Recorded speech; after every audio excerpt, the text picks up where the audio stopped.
Yeah.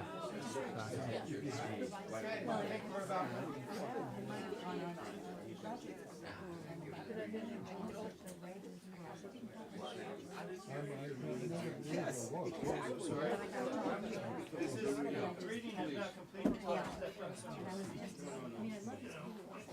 I stand.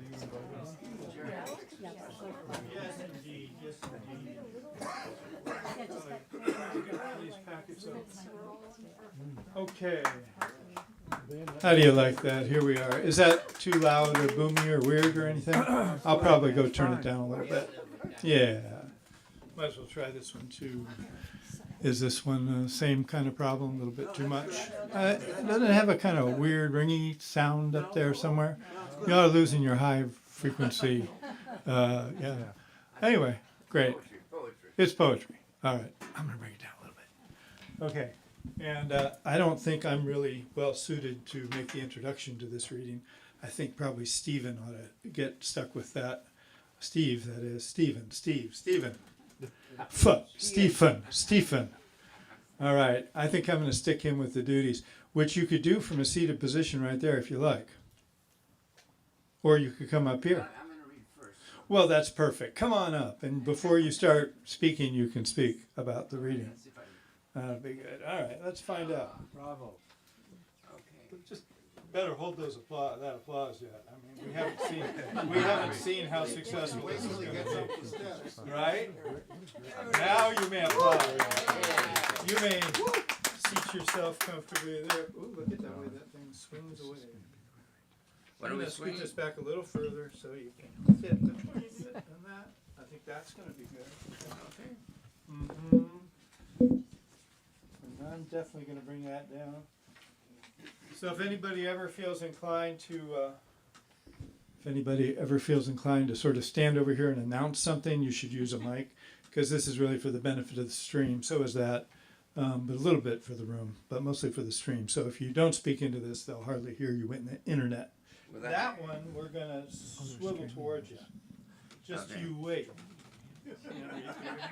doesn't like me. Stephen. So what we'll do is we'll tighten that up a little bit, tilt that down There you a go. little bit. That's, And if y'all could half cooperate by kind of making sure it stays a little bit near you, my, kind of like that. You know, you don't want to have to lean. We can move it closer so you don't have to lean into it. You know what I mean? and then I can bring this closer so I can Yeah, use we it as can a do prop. that. Hey, Do that like this. all right. That. Okay. I don't know how you're going to read that. It's upside down. He's gonna stand on his head. All right.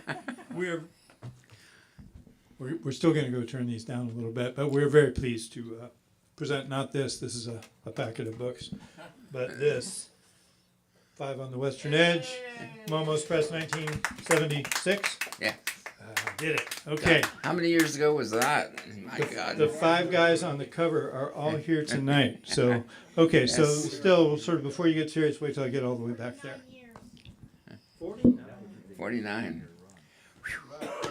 I'm going to put this cable a little more underneath. All right. Chance to trip over it. If you use this to steady yourself going up, these will fall off.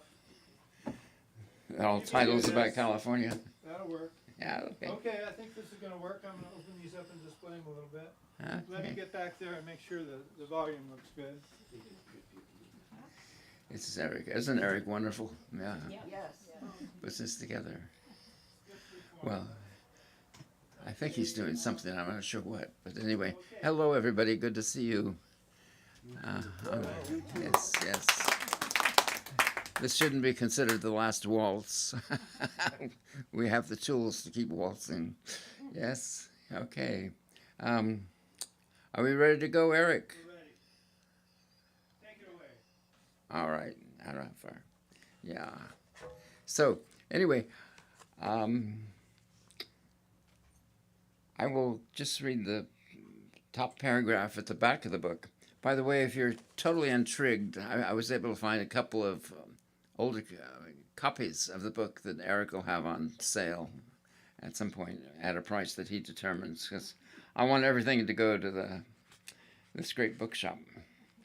And anyway, to give a little prehistory or history of the five poets that you probably all well know are Beausoleil, Steve Brooks, Larry Felson, Hilton Obenzinger, and myself. And the back paragraph, the promotion, I always think blurbs are the copy you write on the back of books. It's like a haiku form. It takes months sometimes to put it together, but anyway. And to put something together that seemed accurate about the five of us and how this book came together was really compressed and still sounds impressive, even if we didn't realize all the objectives. But anyway, what is it to be in your early 30s, living on the geographic edge of the continent? That's just a wonderful cover by Michael Myers of the edge of the continent. What is your language? How do you maintain your politics, your love, your work, your drive or walk through the actual landscape? How do you relate to your wife, your lover, your friend, your sexuality, the emotional fact of divorce? What does it mean to go north to Vancouver, south to San Diego, back to the Midwest, east to New York, or away from the family you have left? How do you respond to the struggles of feminist, third world peoples, gays, or an emerging political consciousness of the working class? Is traditional patriarchy dead, and what are you doing about it? Seems all very contemporary, I think, but anyway. So I'll begin, and I did send people an email with the order of poets that I suggested, but I've totally forgotten that order, so Hilton will remember, right? No. No. All I know is you had me last. Yeah, I had Hilton last, okay. And Larry was in the middle, and then Brooks is after me, I think, and then Bo. We'll put it together. Don't worry. Yeah. All right. There is a woman in me who keeps writing poetry. She won't shut up even when I tell her how dangerous it is. I am her custodian, after all. I have to make the living that supports her, and she keeps saying all of these things that are going to get me into deep trouble if I don't hold the line around her, teach her there is a difference between action and entertainment, and she's breaking that separation.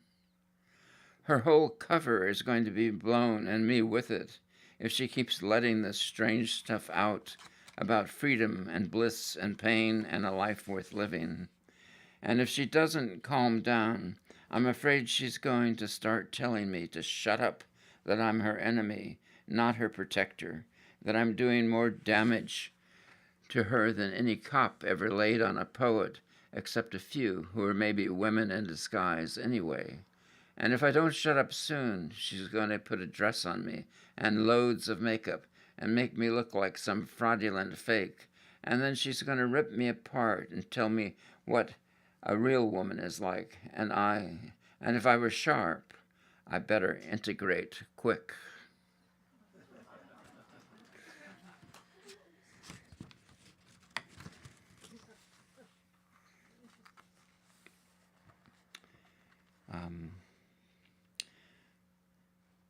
The first scroll. I got anything with my typewriter. I was just doing that whole kind of pseudo-Kerouac thing of just letting it rip. And there's a margin, the small shatter, the small shattering, the sexual shatter, the hazelnut in my forehead. You come close to killing what you leave. You leave your mother, your father, your brothers. You are in the kingdom of madness, kingdom of flesh. I always liked the word dumb and kingdom. I go flat and dumb, high and dumb, just plain dumb. The secret of feeling is that it loves to speak for itself. It will answer anybody's call.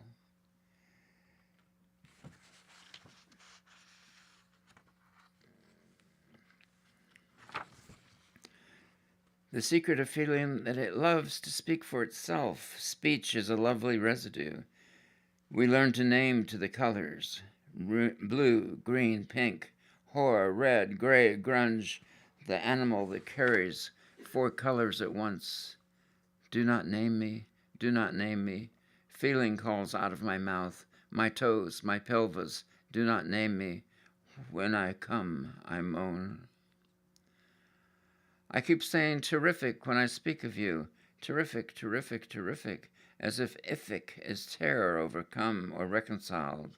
That is, you do terrify me, but the terror, the eyes, my eyes, wide open, the body, my body, totally open, shaking like a brain dispossessed. What happens then? That engine roar, body feeling, it comes from spinal behind, takes everything. The whole body is rush towards electric completion. I cannot say anything. It is terrific.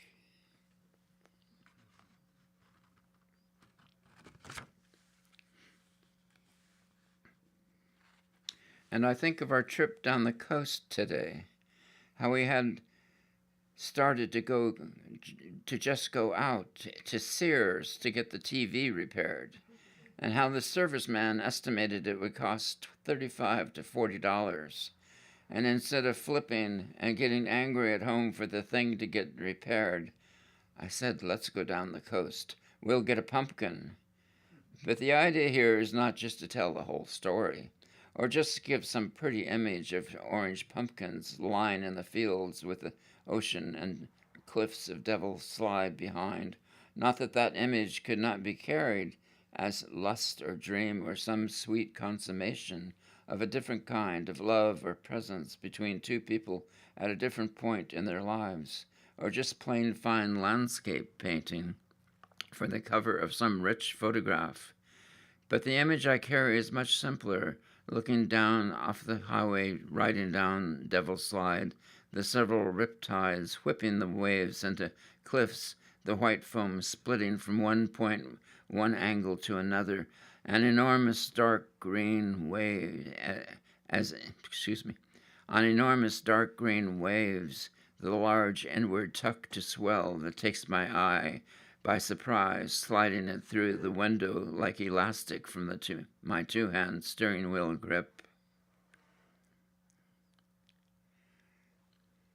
When we finished, you asked, how was it for you?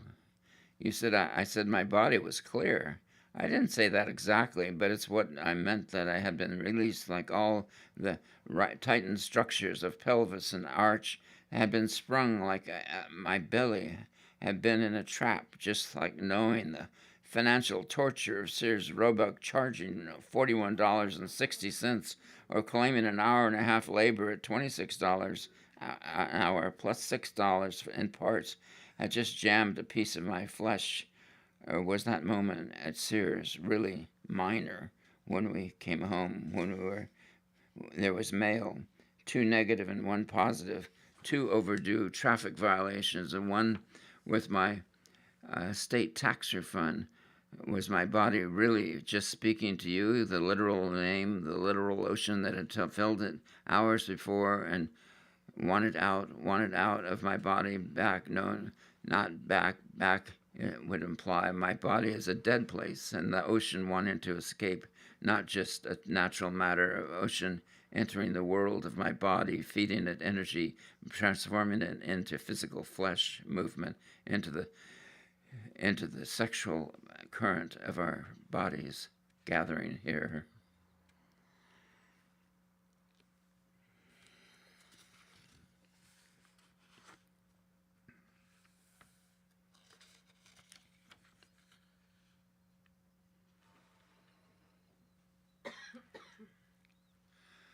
I've killed the morning sun. I've broken it with my shears.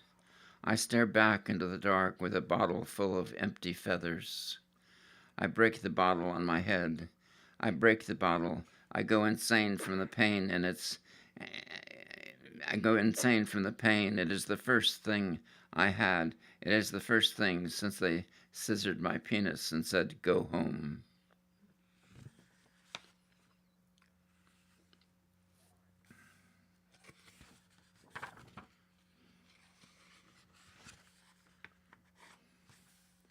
I got to get to the argument.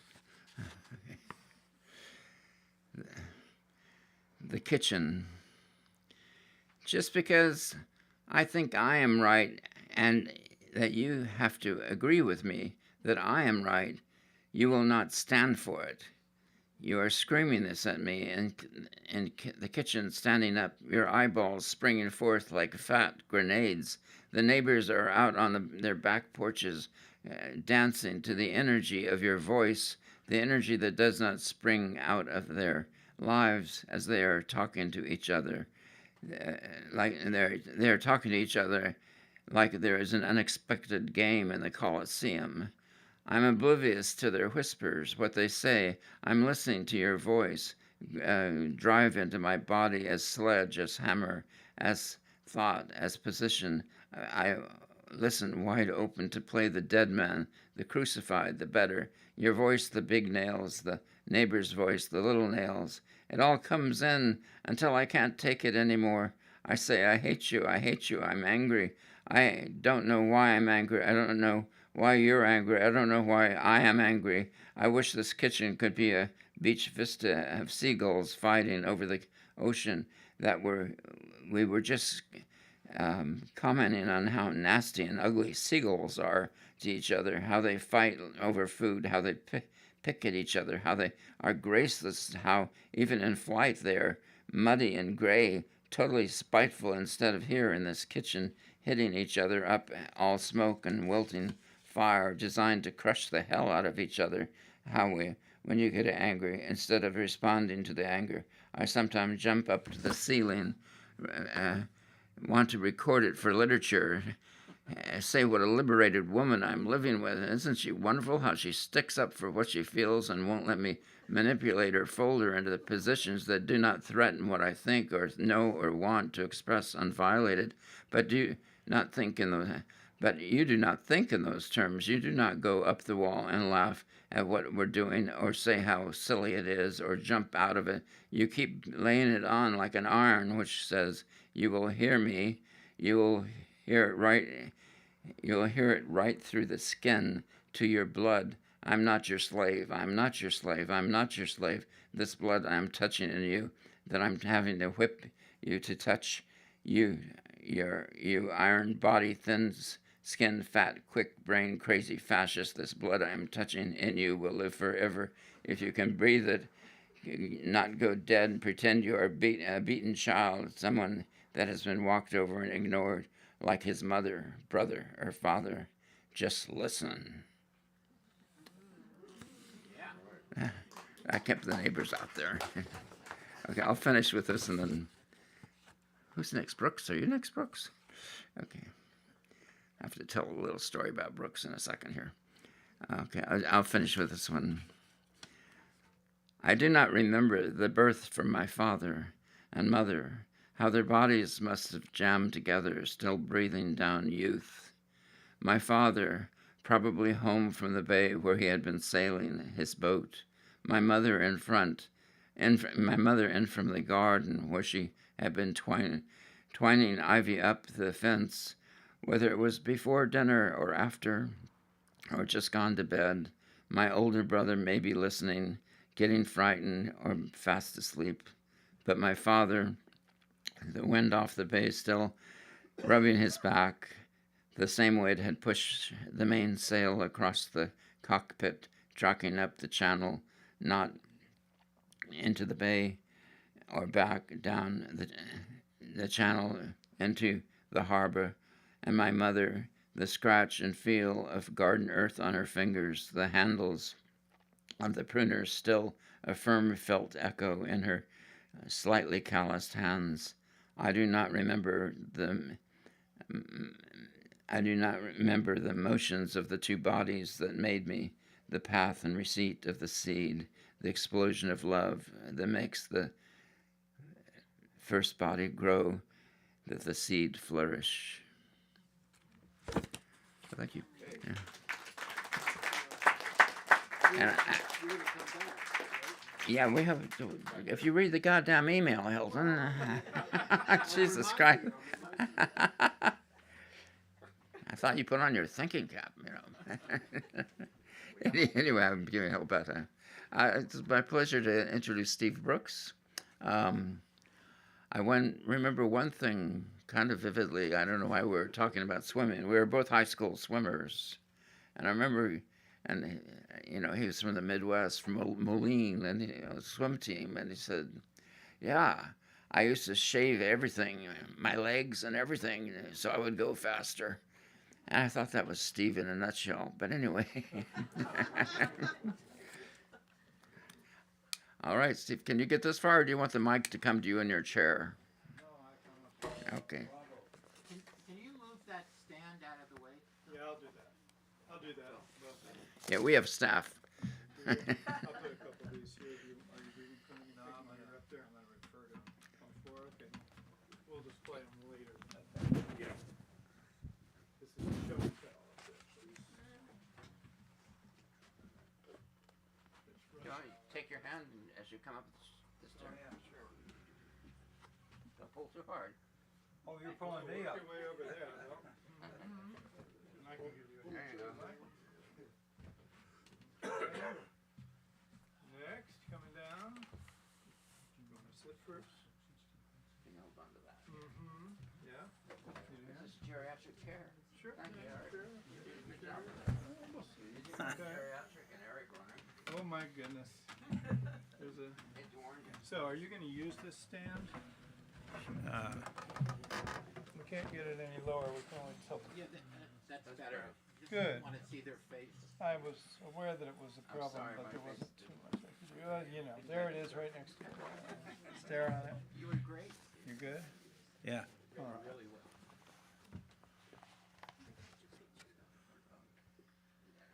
Hi, I'm So let's Steve. get this a little bit closer to you there. So, are you going to actually use that? Yeah, Okay. I wish you went lower. okay. We should make sure the mic is open. Yeah. Let's see.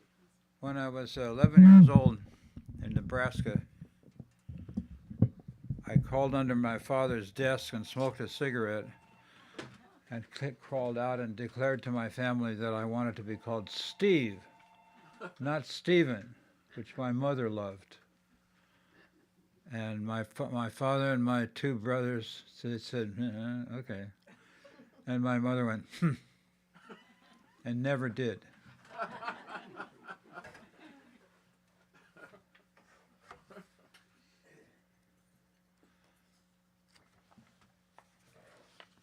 I was a confessional poet. I say was because times have changed.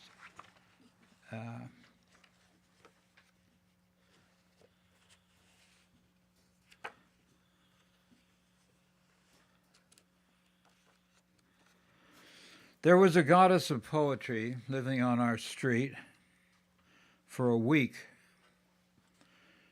And tonight I went up to Paul and I said, you know, it's a shame we don't go see her while she's here. And he said, no, man, she's gone. I saw a face in a window and I thought it was her, clouded by curtains and cigarette smoke, but Paul said she's gone anyway. I could see her kitchen clearly, refrigerator and overhead light on the second floor. Paul suggested I read a book. I called a mortal woman on the phone and left my number to be called for dancing later on if she wanted. No Eurydice she, I'll have to survive on my own. After all, the goddess is gone. No use exaggerating what I'm left with.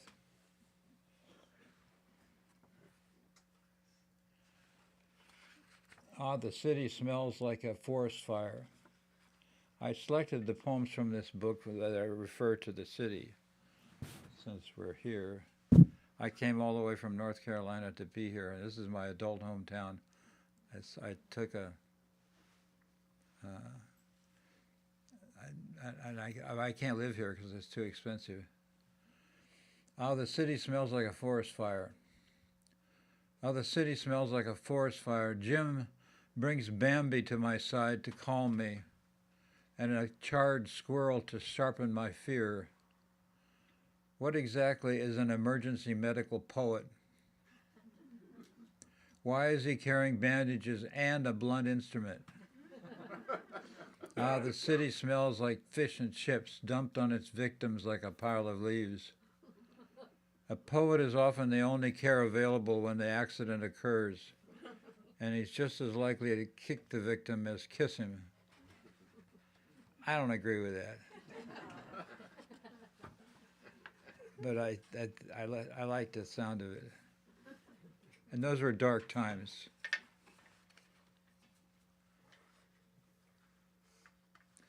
Filling out the tight pockets of the spirit.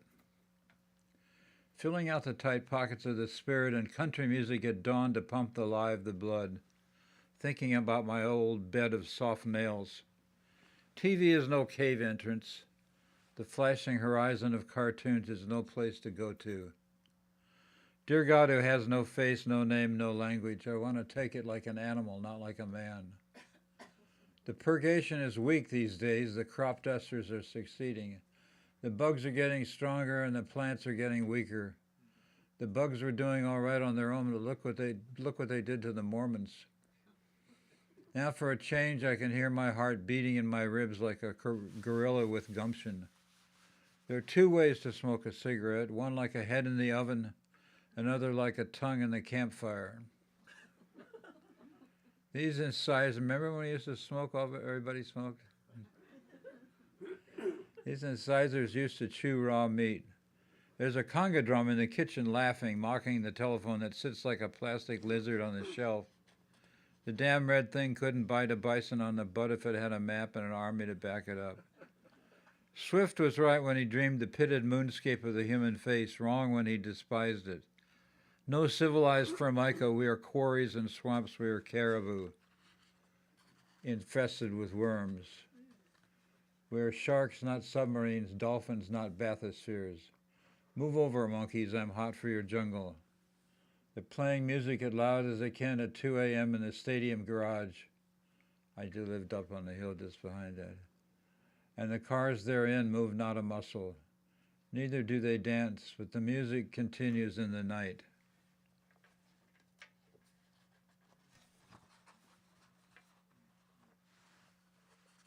In the lovely half-light of late 75. Buck was published in 76, but we started talking in 75. After Breton. In the lovely half-light of late 75, the air is a splendid red-gray from the Best Foods mayonnaise factory. And the forest of toppling buildings I prepare to enter is fronted by fire engines careening into crowds. I have been waiting for you to take this walk for me, if a person can be called important for love. The blue sky is diffused with bricks and the woodland paths are scattered with unbroken cemented hearts. All my illusions are being replaced because of you. My children are bringing me cotton gifts.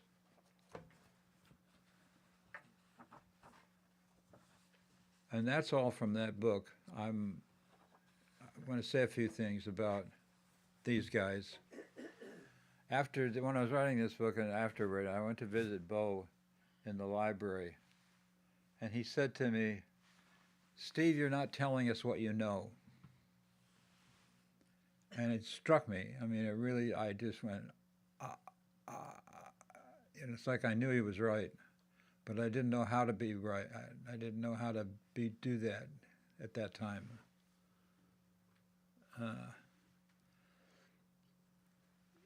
And Stephen said to me later, you're writing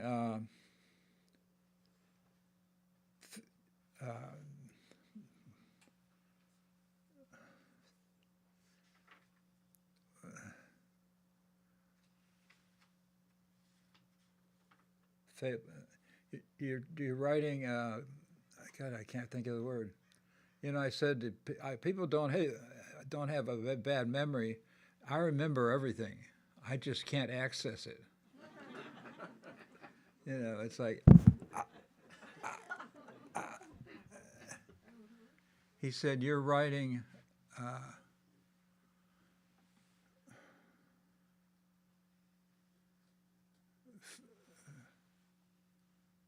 I can't find the word, so I only want to paraphrase it. Maybe I'll remember it by the time we do the second part." I said, and he said, "You're writing higher language." And he said, "Oh, nobody does that anymore." It wasn't higher language, it was what? Inflated. Huh? Inflated or No. I'm sorry, I can't remember for you. Yeah. But that stuck with me. And the other guys didn't say anything to me.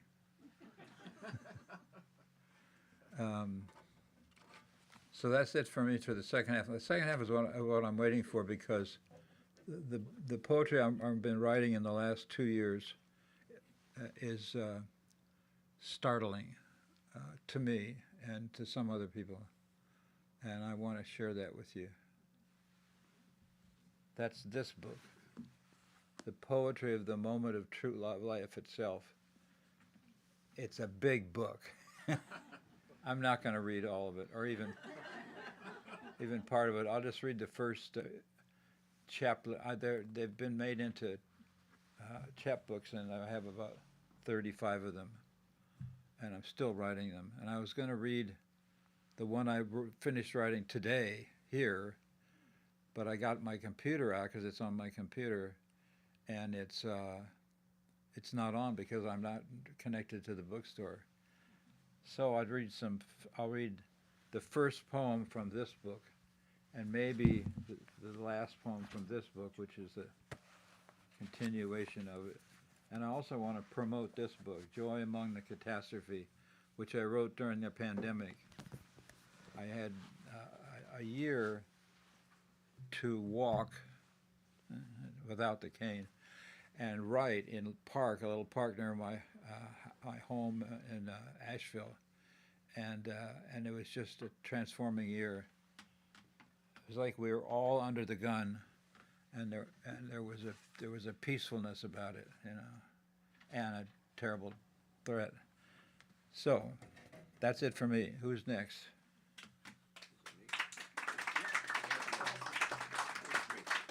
Larry Felson. Larry Felson. I'd like to introduce Larry Felson. wait for you. Larry, I'm going to slip behind you. Let me give him a hand. You want to put a hand? Let me take your books first. There. You may want to put a hand there.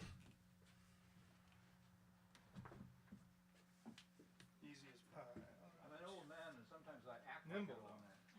Because I just think, well, I'm an old man. You read great. Thanks.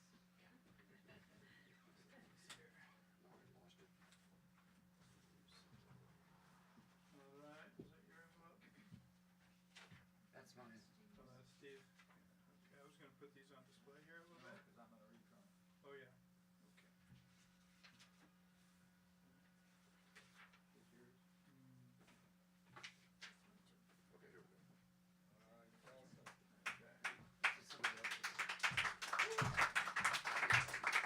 I'm gonna stand if it's okay.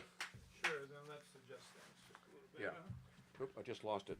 Hold on. Oh, no. There we go. Okay, it's All canceled. right. Nope, too late. Might need to. I could use We're gonna set you, we'll put the stand there when you. What's your name?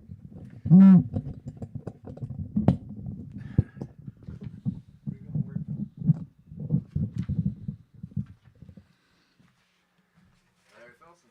Okay, So, I'm let's Larry get Felson. you- Yeah. Let's Whoops. get you adjusted before you start, okay? Jesus, I should know that. Yeah, I do this all thanks. the time myself. All right. We'll just okay. do, You got it?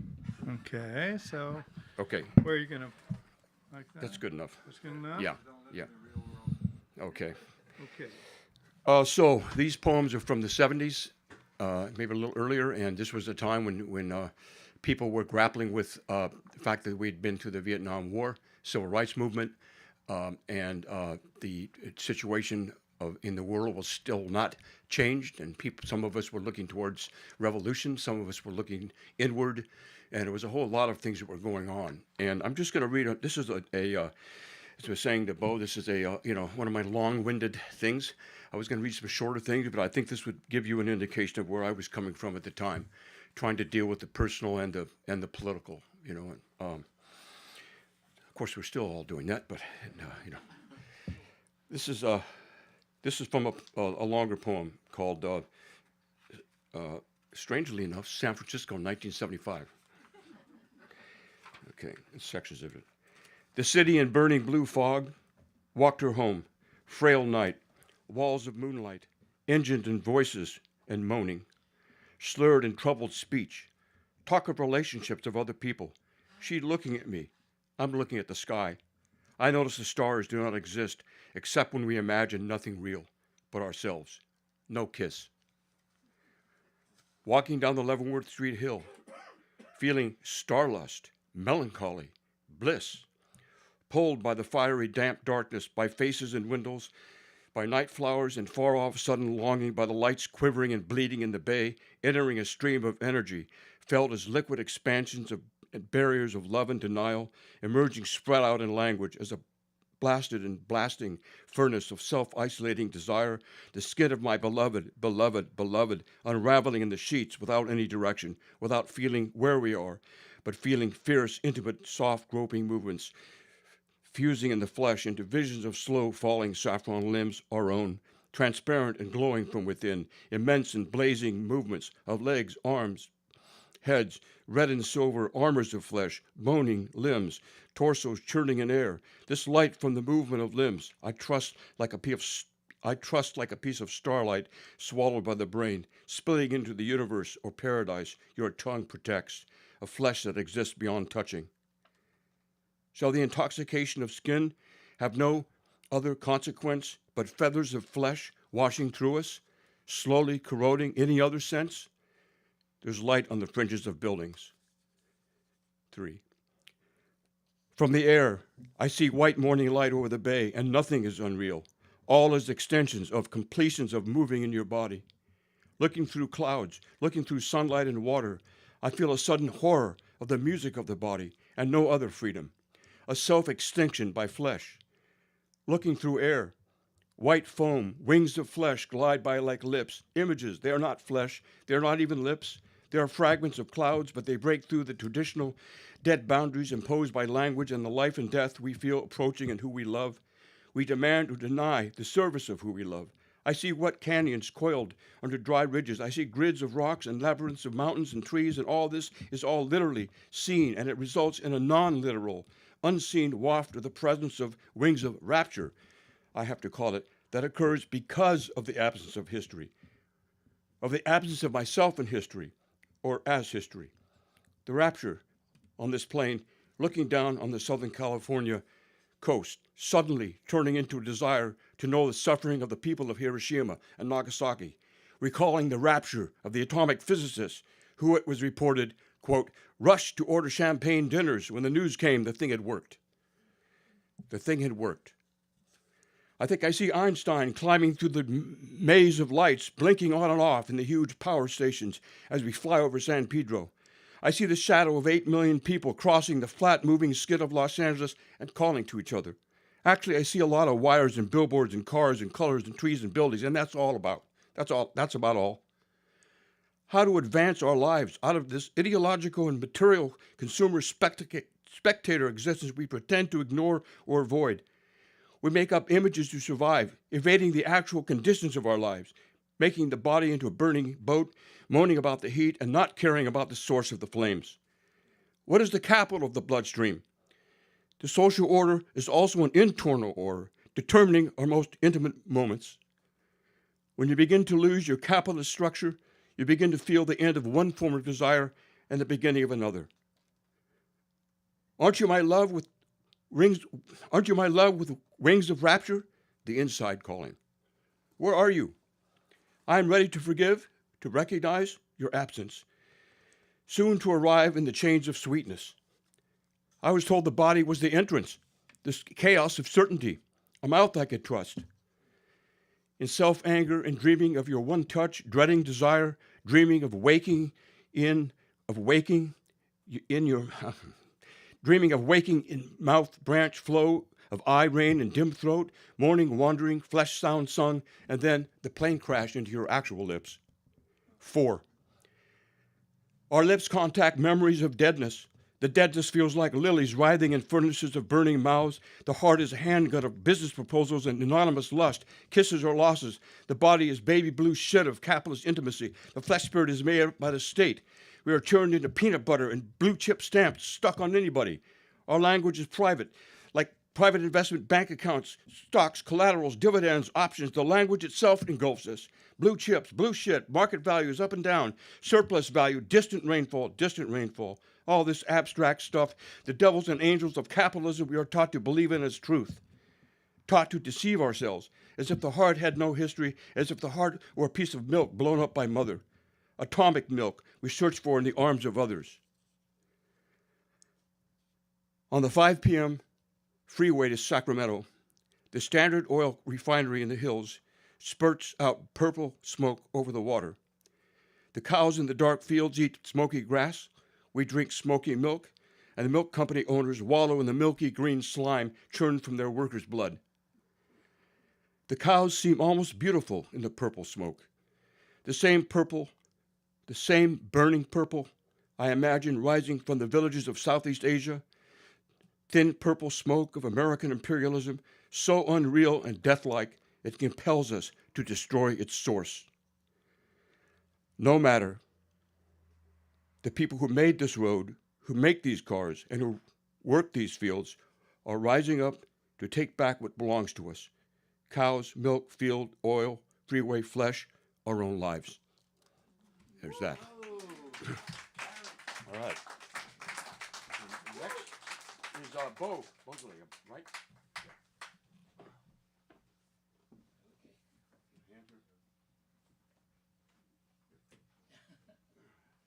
Step 1.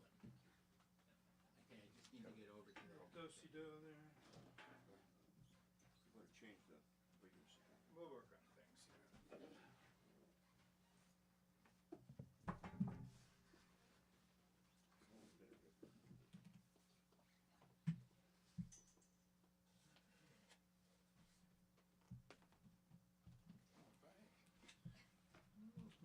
swap this out and bring that Thank you. down. This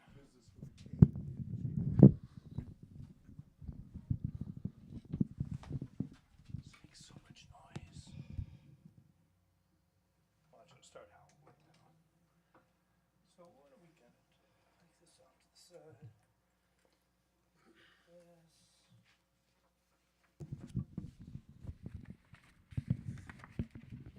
Really should mute this thing before this stuff happens, but leave that there for a second. Let me get this other. Okay. this other music now that you're not trying to look over it, but you're at this thing, it doesn't matter so much. So are you gonna use this to any extent, this music stand? No, I just hold it. Oh, well, then we'll put it way over here. All right. How about this now?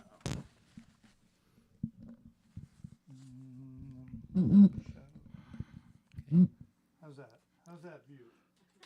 Regardless. Okay.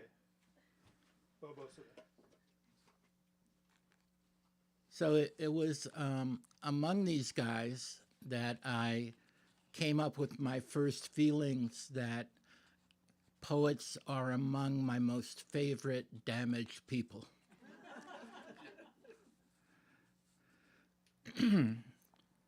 So these are from the anthology.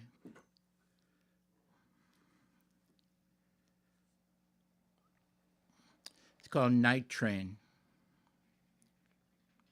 And when the night train is coming in, filled with silver needles, and when the night train is going down the vein of every track, and everything is pulled after it, and everything is pulled up and back, and when that happens, any number of hard surfaces soften.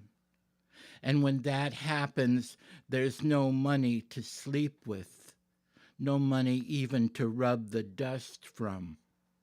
And when that happens, I cup my hands around the dwarf star of my heart. My hands cup below the numbers that open in my flesh, and the shadows in my mouth burst into fire. And the night train comes up from the track, running its red light between us. And the night train is all ivory white in the shade of the moon. And when that happens, one of us is dead, and the other is in the eye of the needle. And when that happens, we have paid for the animal to die, and we have thrown out a smooth rope for rescue.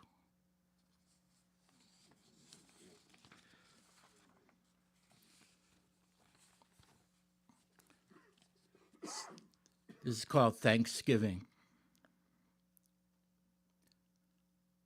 A storm on the sun, a rolling away of stars. Under this floor, it is beautiful. The shoulders of this house crisscrossed and strong-boned. The house carrying us quietly like a knife in a pocket. The house aware of the hammers, the house aware of the nails in the honey of its wood. I play at lifting you to the highest window. I ask you what you see. I ask you what you feel while your hair twists out of its knots. I eclipse the light with your body. This means nothing. The farmer putting in another crop, the necks of some wild turkeys snapping on the concrete, the knuckles of someone bleeding, the shooter putting in another shell, this festive time of year, this Thanksgiving.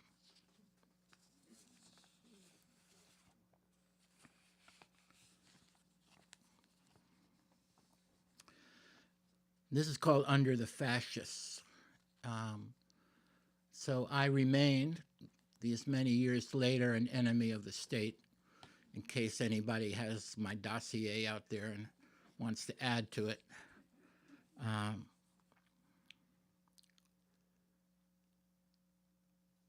At night, the deep artery of the sun is cut. The smallest light is taken out. And when we close our eyes, the night is allowed to be there. And when we sleep, our lips turn to wax, and it makes it worse. Watch the motorcycles graze like powerful sheep on the concrete. Watch the cross streets. Watch how the cars let each other go by. Now we begin a new month. A new apple of blood appears in our mouth. We are pigs selling bacon. We are steers wearing butcher's aprons. Another flight of stairs. The stars rise to the ceiling. The man on the sidewalk, the woman crossing the street, they understand the work.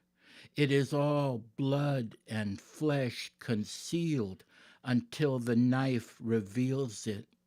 It is moonlight and street light, the plain fire of the sun.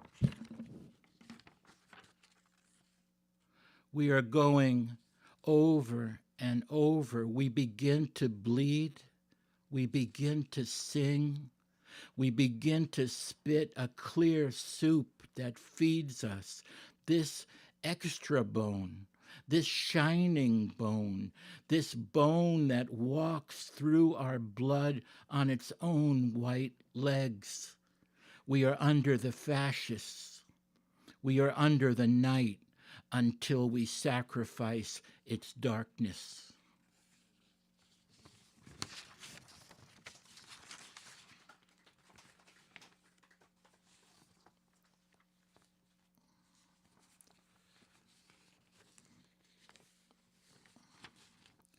This is called terms number 2. The moon slides out, and after it, the bone slides out. The stars stop in the dark and arrange themselves. To love someone now is to sail the ship away in the bottle. To love someone now is to understand how the diamond is formed under great pressure. See how it works?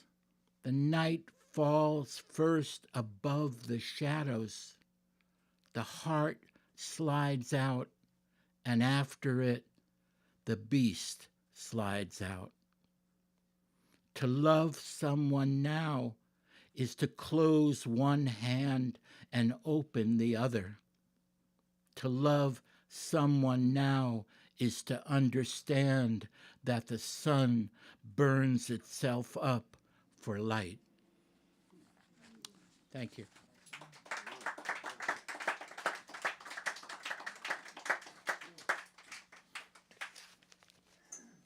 The man with the hat.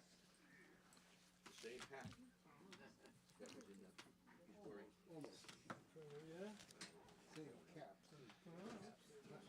Can I give you, let me give you those.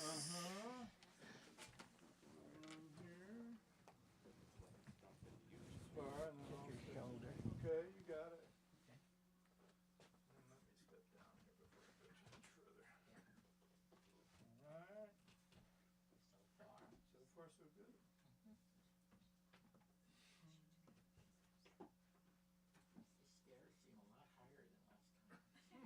Well, we just lowered the floor. Okay. See if I can get out without hurting you. Hilton Obenzinger. All right, and then we'll adjust the mic and the You got my folder? stand and whatnot. Oh yeah, I put it somewhere. I'll find it for you. I think I set it on that music stand up there. We're making the cane companies rich. There you go. Huh? Be sure you show off the logo. You know, we don't get the money if they don't see the logo. Okay. Do it. All right. We'll adjust that. Okay. Hello? Yeah. Is that Comfy good? enough? You want the music stand? No, I don't need Okay. the music stand. I think that's. Hello. probably don't- How's that? Good. All right. Hi, I'm Hilton Obenzinger. I'm one of the geriatric 5. How old are you? Fifth Amendment. See, yay! Happy birthday. Say, 78 and 3/4. This is pictures of us, okay? And so this is nearly 50 years ago. I got my cap on and my overalls. I was working in the print shop, in the printing business for 10 years. Fitz Printing, San Francisco Printing Co-op, People's Press, if you remember any of, oh, you're all too young for that, but so I decided I would wear something appropriate for today.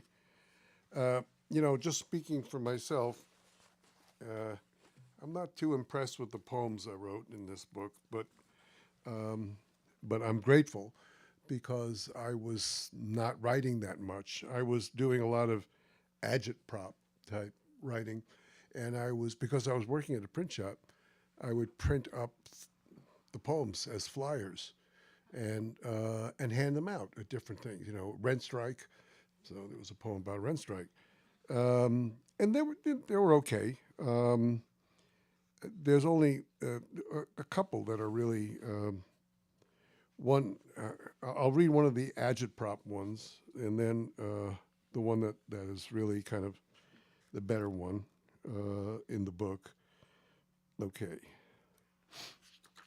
Landlord.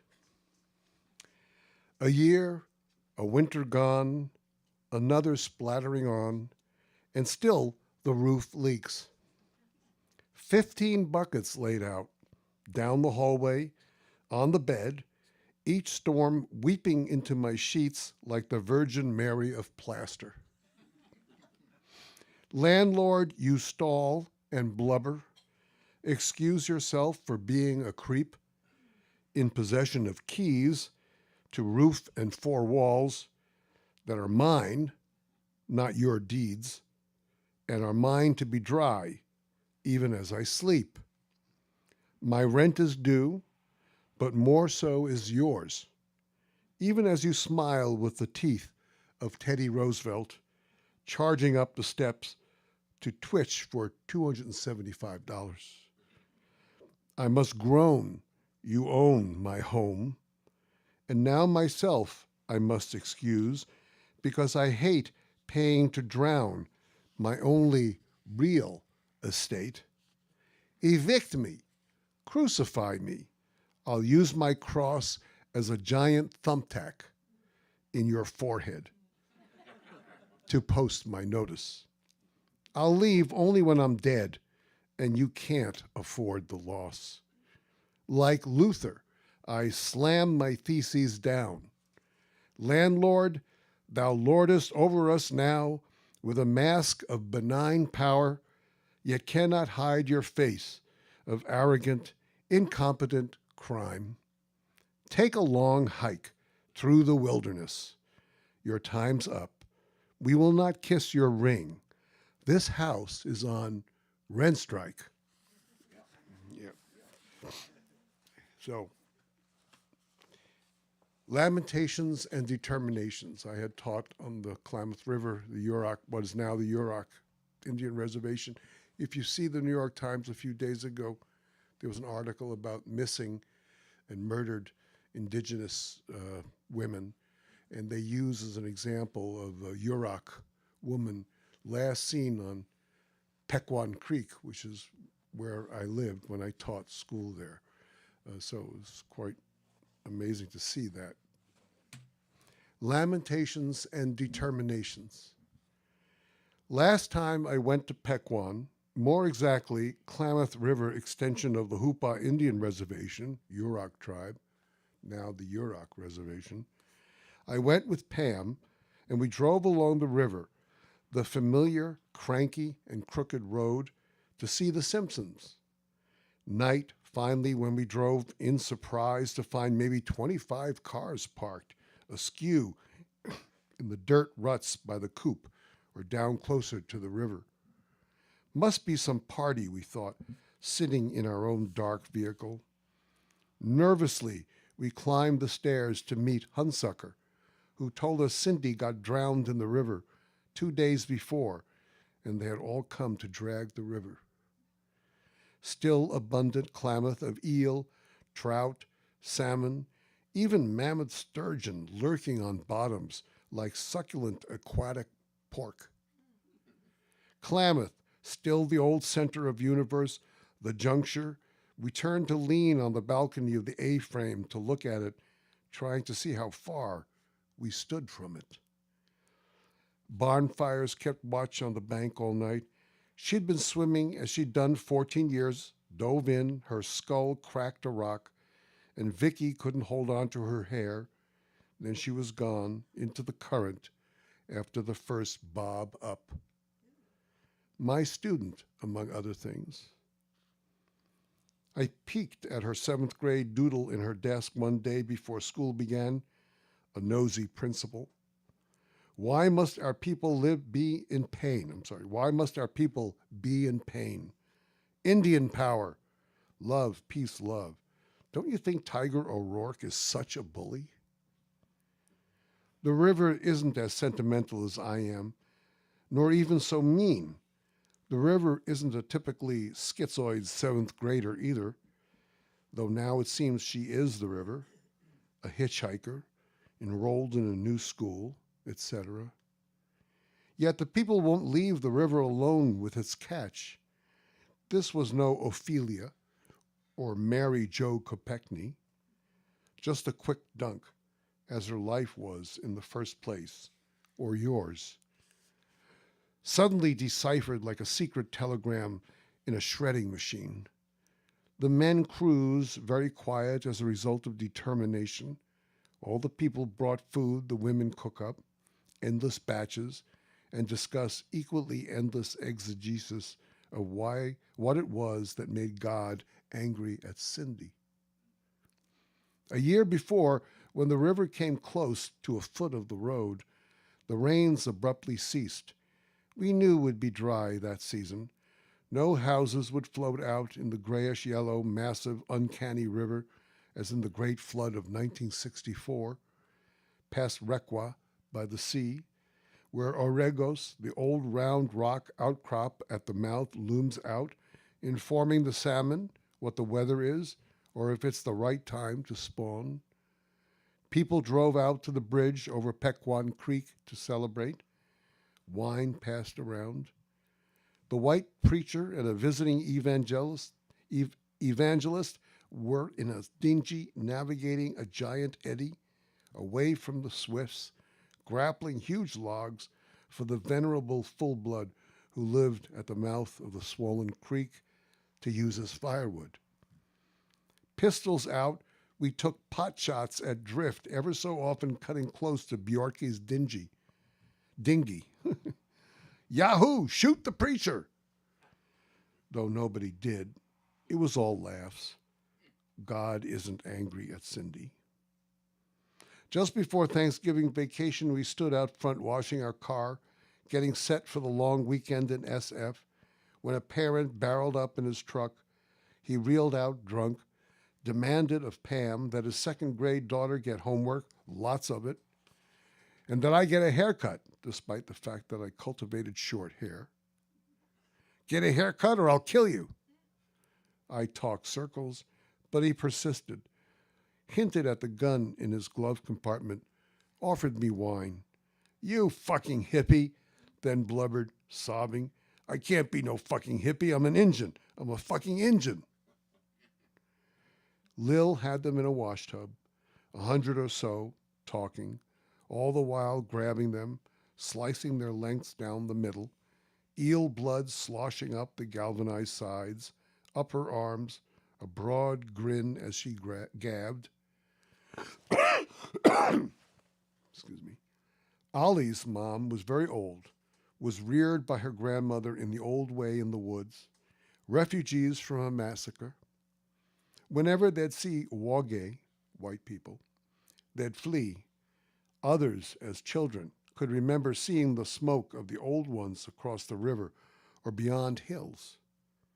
The story was passed on to Ollie's mom of when the first whites came. The Yurocks were aware the whites were down by the sea building houses, as they were having a major dance at Pequon Creek. Word came from scouts the whites were sailing upriver. The festival broke up as they all rushed to the banks. It was pointed out to me at which bend to watch the boat sail by. As it did, the wind came up, capsizing the boat and drowning those first premature invaders. After Charles Manson inflamed the press, Ollie's mom wouldn't talk to me anymore, insisting I was the devil, that I was a hippie, and all hippies kill. Imperceptibly, word came up from the banks next morning, they got her. Immediately, the teenage boys heaved picks and shovels in a pickup and went to dig her grave. Her girlfriends in a hush went to prepare her room for the morning. A truck came up. We knew she was inside, and behind it, in single file, the men walked. So this is at that time there was lots of salmon and sturgeon, and then this is 50 years later or so, Now they're coming back because they took the dams down along the Klamath River. It was, but any case, one last.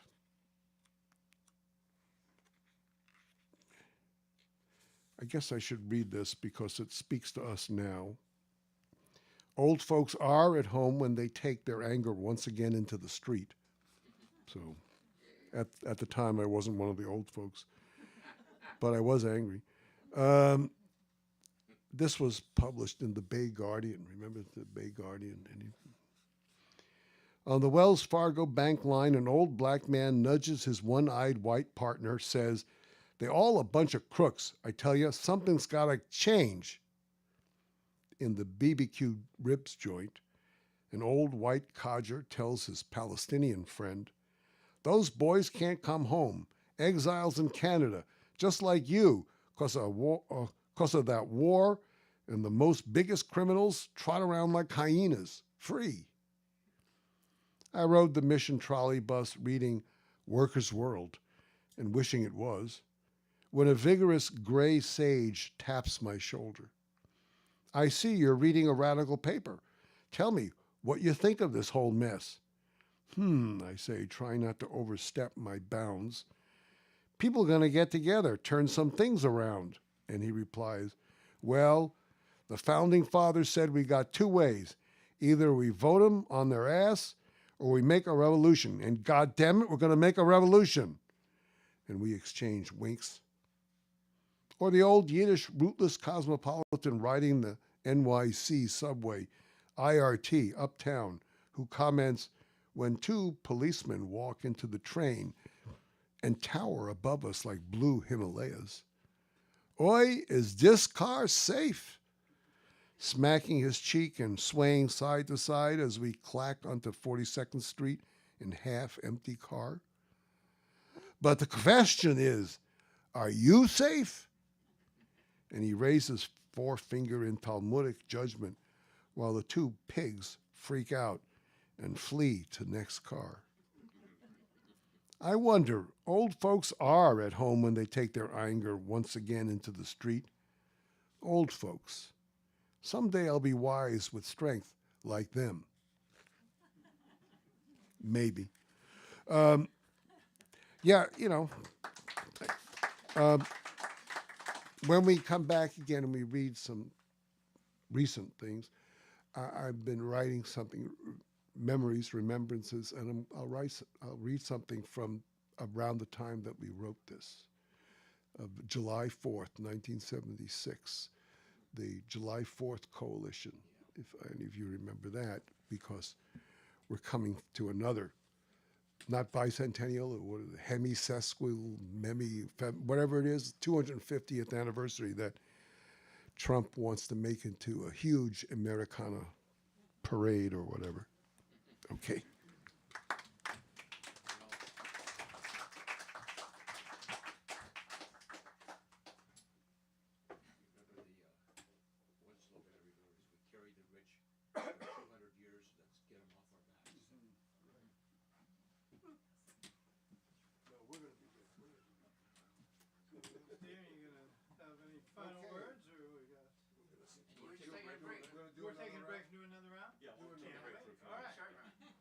Relax, folks. We got a ways to go. All right. If we go too long, we'll end up falling asleep. You need to get up and stretch. Do so, please. There we go.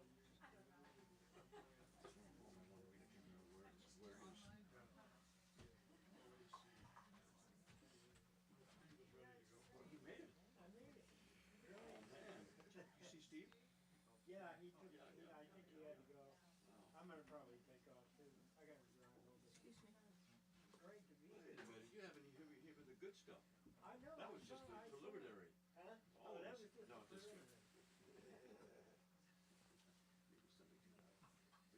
Stretching is okay.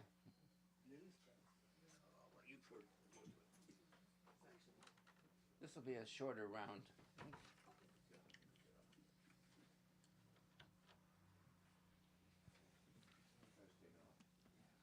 But if you're leaving, thank you for being here.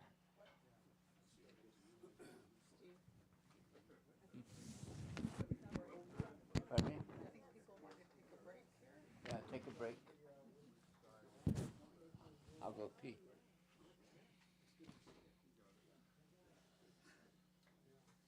Beautiful reading, Hilton. Thank you. And you too, Bo.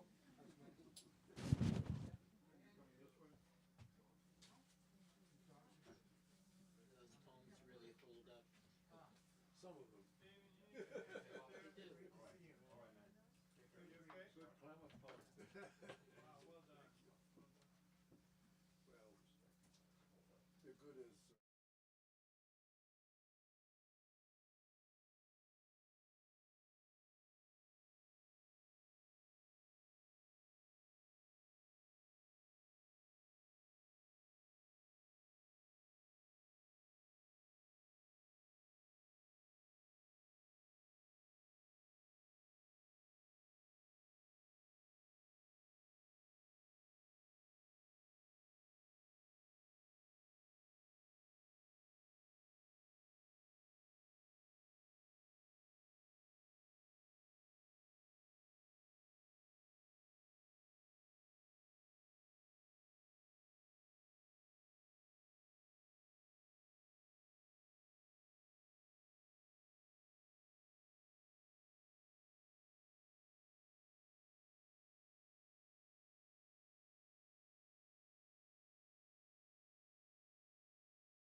Okay, are we mic'd? Yeah. Okay. All right. Stephen, before you start, for the second set,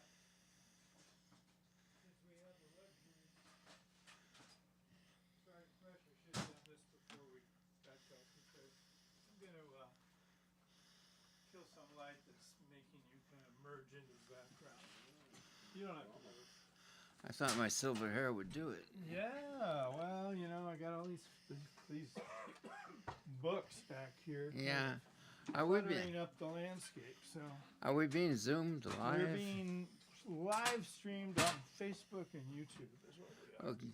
So I think Good that- evening, all you people out there on Zoom and live stream and It's not, but anyway, Not Zoom. it's sort of like that, you know. yeah. It's kind of like that. So it's a live stream. Something like that. YouTube. And Facebook. Wow. So I don't know. I think that's probably a little bit better. Okay, thank you. And we're going to make sure you can see. So you don't need a music stand in front of you blocking Bo's view, right? You don't need that. Okay. All right. When you come out of there, turn the fan off, if you would. And, Yeah. we're going to fill the rim line. That's right.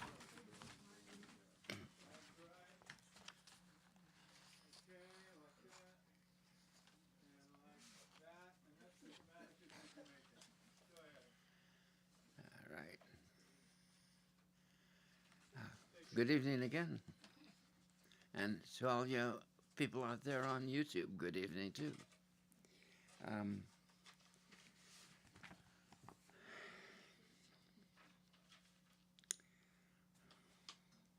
Appropriately enough, this poem, a series of poems, is from a work I've been writing called On Aging.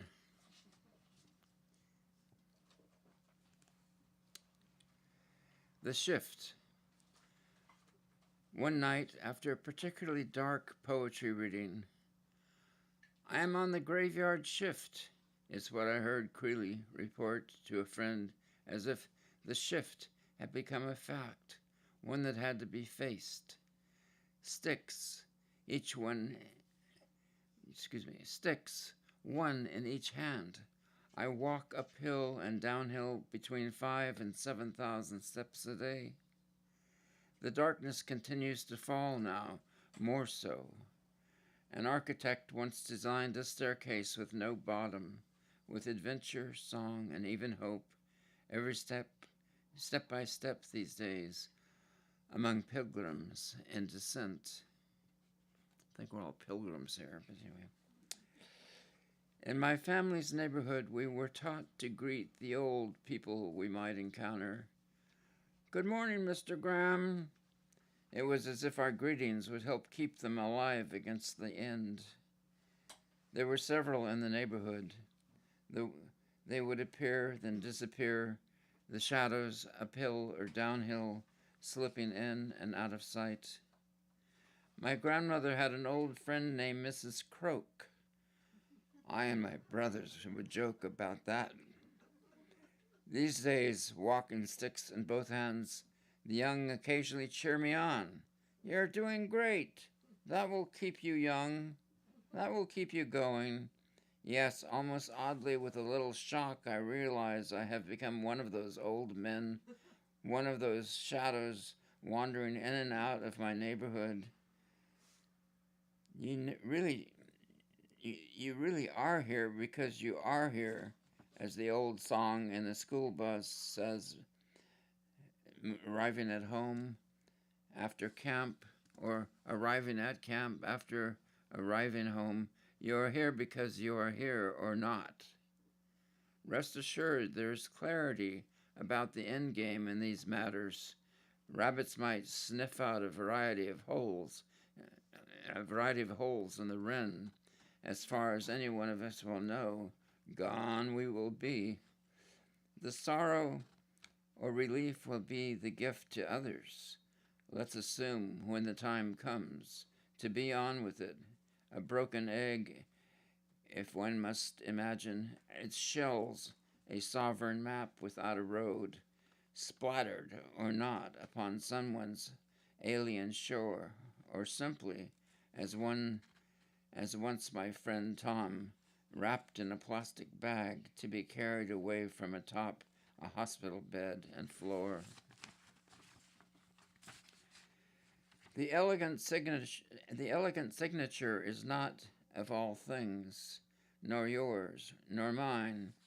Everything we know dissolves in time, this line or the next. Futility is not the Diamond Sutra. Every love dissolves either permanently or lives to see another. I have seen up to 3. Obviously, aging will entomb them all. There, but for a poem or several, those yellow fig leaves are on the back. Those lovely fig leaves on the backyard tree, still brightened by the winter sun. Octogenarian pleasures? Question mark. Let me not count too many of the ways. Let's start with the naps, the great spontaneous naps, anytime, morning, on through the day. The pleasure of walking and talking to whoever up in the park. A good stranger was a good story. A good stranger is a good story. Someone today says, my French is still good. I am the minister of hello who surprises the person on the bench who is lonely. Great boots, great colors in your scarf. Yes, Trump is and will be our worst problem.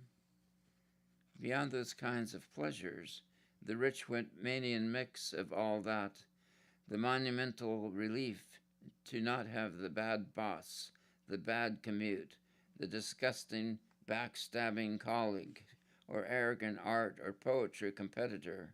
To stop momentarily, as we do here, to look up, to worship the tall, freshly trimmed trunk of a statuesque palm tree that's going to live to be much more ancient than you or me. Pleasures aplenty.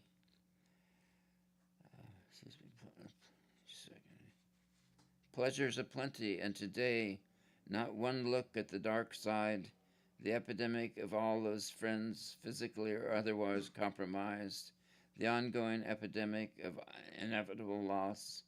Resolutely walk on before we give in, shoulder to shoulder, or go it alone, on rug or couch, to enjoy that touch of eternity inside a spontaneous nap.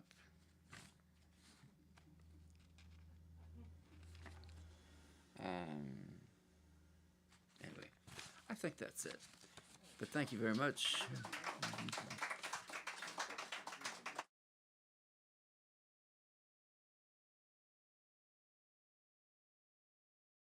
There he is. Brooks Passage.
Okay, how's that? Wisdom. That's what Stephen said to me. He said, you do wisdom. Nobody does wisdom anymore. And I was reminded, and then Hilton said to me, the day of the exquisite poet is kaput. And I objected to that. And he said, I didn't say the poet is kaput. I said the day of the exquisite poet is kaput. I remember that. I don't remember what Larry didn't say anything. Still trying to think of what that meant. I Still don't know. It's his book, The Day of the Exquisite Poet is Kaput.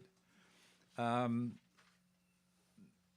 I was in India, I went to India with a girlfriend because she was into that stuff. And I was just into my own perceptions. And I heard about a man in the north of India. Her teacher had died. And so I was in an ashram, which I enjoyed. It was like, they called it club meditation. It was great. I loved it. I played soccer and painted every day and wrote. But I heard about a teacher in the north of India, and so I thought, well, here I'm in India. I think I'll go see this guy. And I did. And I connected to him. He reminded me of an old AA guy, an old-timer.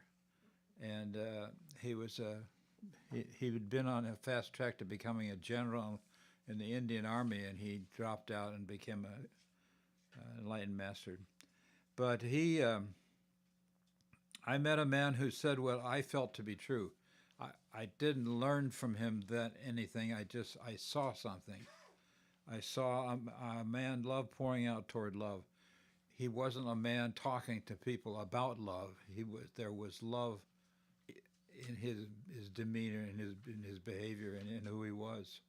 And he was speaking to the love in the audience. And I loved that. And I thought I should take up the calling and be like him, but I'm a poet.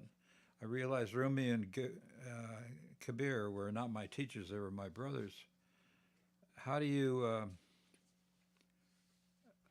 describe innate reality with poetry? How do you leap from silence to silence with poetry? How do you leap from stillness into stillness with poetry?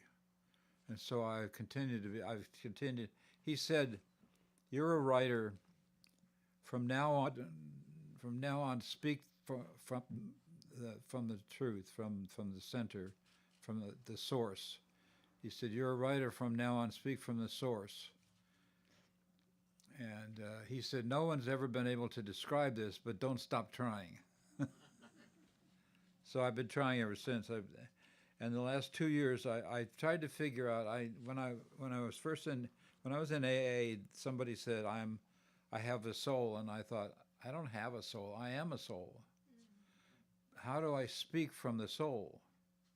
I mean, I know how to speak from myself as a man, but how do I speak from the soul? And I kept imagining ways of doing that, having 2 microphones on stage and going back and forth. And I couldn't do it. And then I started writing this book, and 2 years ago, and then I wrote a sequel to it, and I'm just going to read from the first chapbook.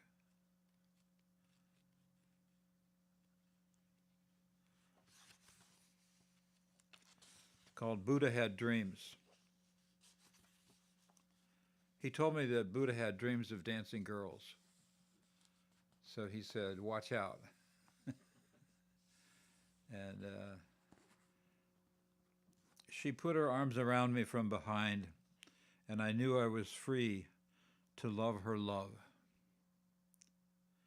I showed her the same love, and my life alone was gone in a flurry of touches, kisses, and embraces as we slipped into each other's graces. I can't marry you, she said. I am a timeless dream. Buddha had dreams. Buddha had dreams of dancing girls after his enlightenment. I imagine his regret at his fall from grace. But grace takes many forms. Siddhartha took form as Buddha, and he took form sitting under a tree. Nobody knows what happened. My dream reminded me of love, which reminds me of love itself.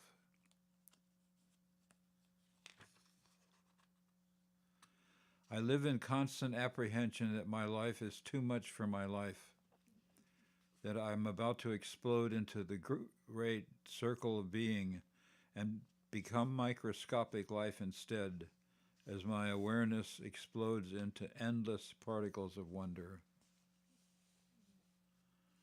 Reality teaches an overflow of images, replenishing itself with boundless repetition. No two the same, and then we invent ways to do it ourselves, always striving to be unique, until unique becomes routine. Then we pass into the always available quintessence of life itself.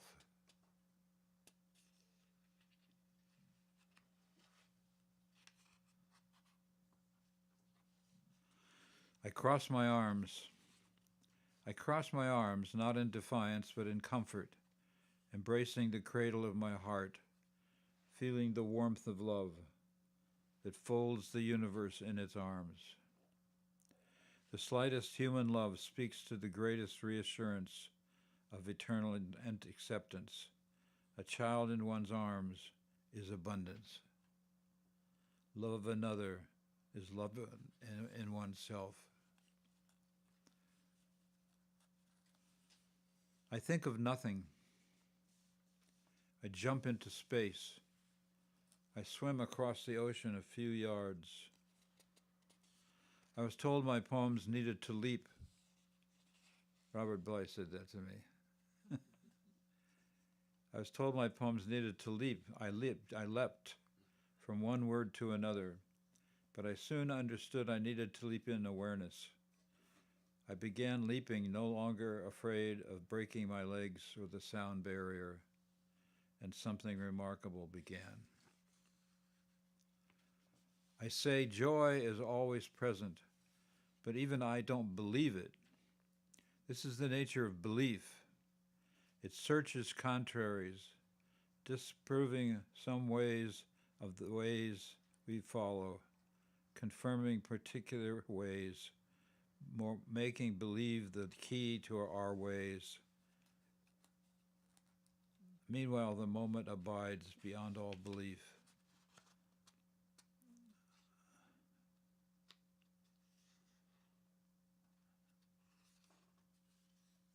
Beauty dances, beauty sings. Dancing and singing are divine walking and talking. Divinity dances and sings across the face of the land, appearing and disappearing, like time inside the moment of life.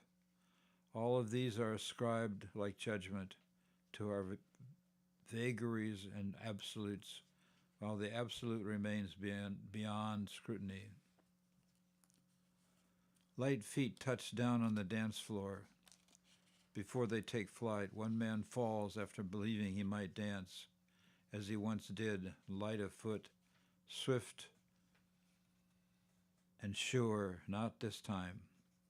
Those days are behind me, he says. Others lift him to his unsure feet. Luckily, he has bones of steel, she says. You don't get embarrassed, she says, as his life humiliated him one more time.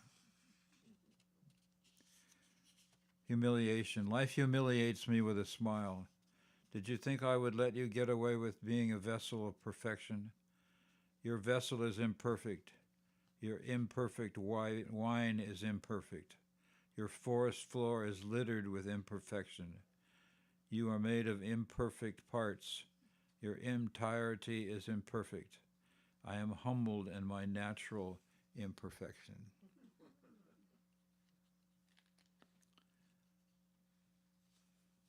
I think I'll read the last. Oh, that's the other book. Well, these chapters are all basically the same, but different. I saw a teacher who said something that I'd pass on here. He said, poets are the luckiest people because they have the opportunity at the moment of creation to turn and look and see it and see the thing being created. But they don't, he said, because they fall they follow the thing created.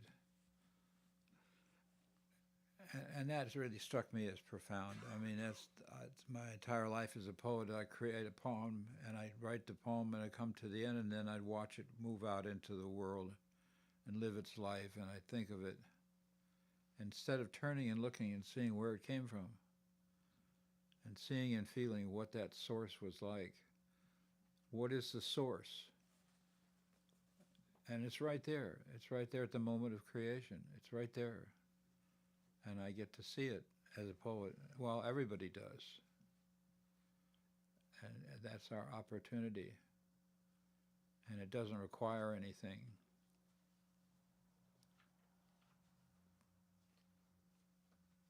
So, thank you.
That's all right.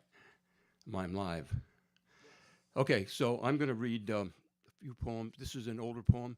It's from a collection, Salt and Silver, about a poem about Mexico, and I spent a couple of months in Mexico. And this is one poem, and Night, Storm, and Dawn, Zihuatanejo. Night without stars or shadows, night without darkness, rain exploding into bursts of light, silver tunnels cascading across the water, the shoreline disappearing in bright fog, the horizon visible as giant black flashes, the whole sky cracking open with electrical fissures and rapturous discharges of thunder and lightning, the lights of the city lost in the burning sky, no horizon, no shore, no city, no darkness, all rain, all light. Palm leaves rippling in the wind, streetlights blinking like stars through the fog and hills, clouds unfurling across the city, the water shining. From the lemon tree to the cactus along the top of the fence, dawn. Waves invisible on the shore. Down the hillside to the tomatoes around the abandoned house, crickets and guitars, voices on the beach.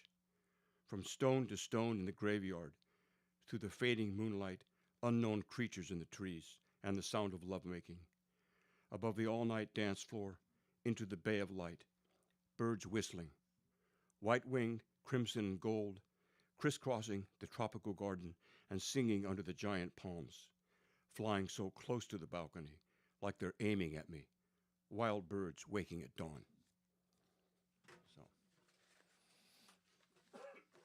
So,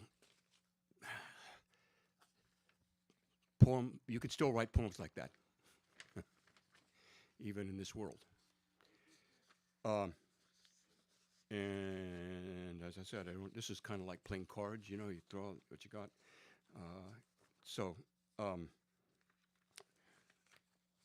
I'll read a poem from the coast. Murder on the Mendocino coast. On a long walk along a wind-torn bluff, The sudden murder by my digging dog, Lexi, of a mouse in his underground burrow, followed by burial at sea, my tossing his warm carcass by tail into the ocean below, disturbs me no end. More than an empire's rise and fall, more than any mortal contagion raging through body and soul, or the horror of the day-by-day death of love by obsolescence. The mouse in his dark abode, one moment safe and secure, the next anguish, agony, and death. An event endlessly repeated around the world. Animals, friends, lovers, family, here and then gone. Death more alive than life. The mouse, without a system of belief or allegiance to the sacred or profane, was set upon by a random gnashing of teeth. No motive, no hunger, not under command, a deadly sense of play, the instinct to kill, an unknown enemy lurking in the wind, something in the hidden regions of the heart, in the scheme of things, some grand design, not. The mouse, having survived ravens, coyotes, and the elements, could not envision being smitten by a rampaging, non-predatory house dog. When I threw the poor mouse into the ocean, I felt the fear or relief, I can't decide, that all life will ultimately perish, no matter how much beauty and belief we say we value along the way. Lexi, the dog from Greece, unrepentant murderer, oblivious to what I feel, paid no attention to my pleas to cease the hunt, searching ecstatically through the ancient coastal grass, digging ever deeper, ravenous in the everlasting quest for flesh and blood. Okay. And okay,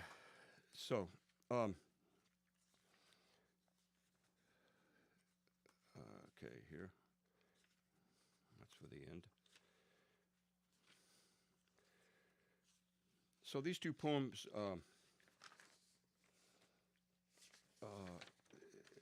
they kind of go together, even though they not appear to go together. Well, I'll let you determine that, whether that's true. Since I can't find the other one, I just have to read this one first. And then you can guess what the other one was. Okay, no. This is petunias. Let's start with the petulant petunias. Surrounded by crabgrass and milkweed, at the mercy of an uncertain pattern of rainfall, pitter-patter to pounding, and the lilting light or the lingering lost light of a drowning sunset. I could take you by the hand to vast underground tunnels of moles and dig up worms which prove there's danger and nourishment under the surface. Sure, butterflies are bountiful, but their larva is lethal. Late summer scrub jays assault black magic, wave, and supertunia. Confront swarming bees, bereaved and left wanting in dead head, stems, and leaves. Yet, against all odds, the stubborn buds withstand storms and drought, and astonishingly, bloom beyond belief in beauty or disbelief. I could go on to the honeysuckle, the English lavender, the hydrangea, the sweet alyssum, the lily of the Nile, the heather or the chanterelles. Which is to say, we live to rise to the occasion. Petunias. So, by the way, those black magic wave and supertunia, if you didn't know, those are variations of petunias. So, to make it stronger. Okay, so that's the last one. And okay,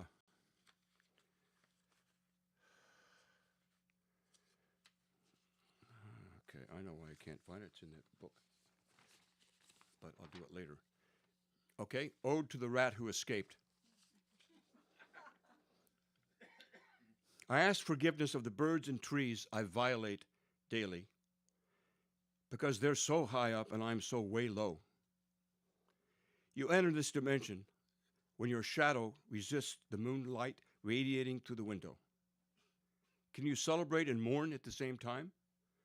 I'm not sure poetry or love, such as it is, compensates for what has been lost or what is out of reach. This breakdown, a result of my inability to kill a mangled, bloodied rat, escaped from a trap, stunned and suffering on the storeroom floor, closed the door, went out and stared at the stars. Could think of nothing but who I love, how love binds us, how murdering this rat would kill all the love I have left. So you can take all your sunsets and sexual bliss and remove me from the battle for survival. I'm not in the market. Could not sleep all night. Thought he would bleed to death.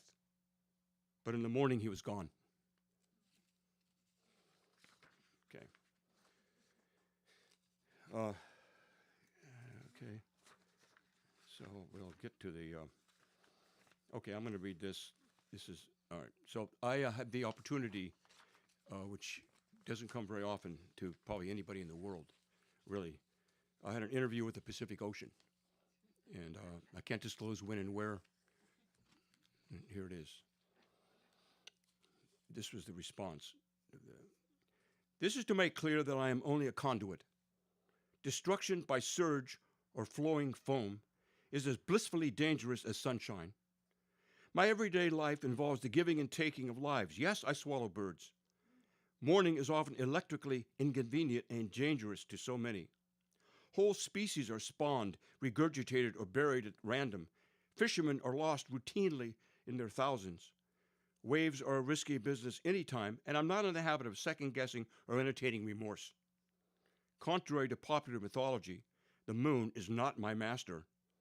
Consider the force of volcanic eruptions, sunspot activity, gravity, floating plastic islands, intergalactic magnetic energy thrusts, offshore drilling, reef corrosions, ocean liners, garbage, oil and chemical spills, not to mention rising temperatures, Arctic melting, and nuclear testing.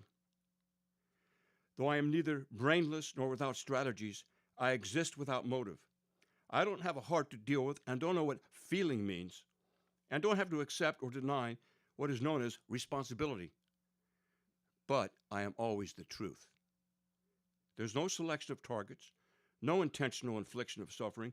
After all, I am charged with providing relief from the land world, maintaining all standards and varieties of beauty and ecstasy, and with making the imagination real. Amazingly, ungratefulness greets me on every shore I reach.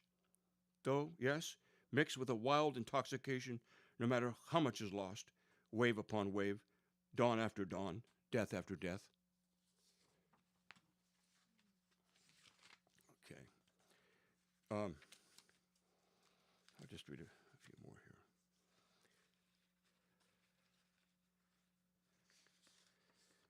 here.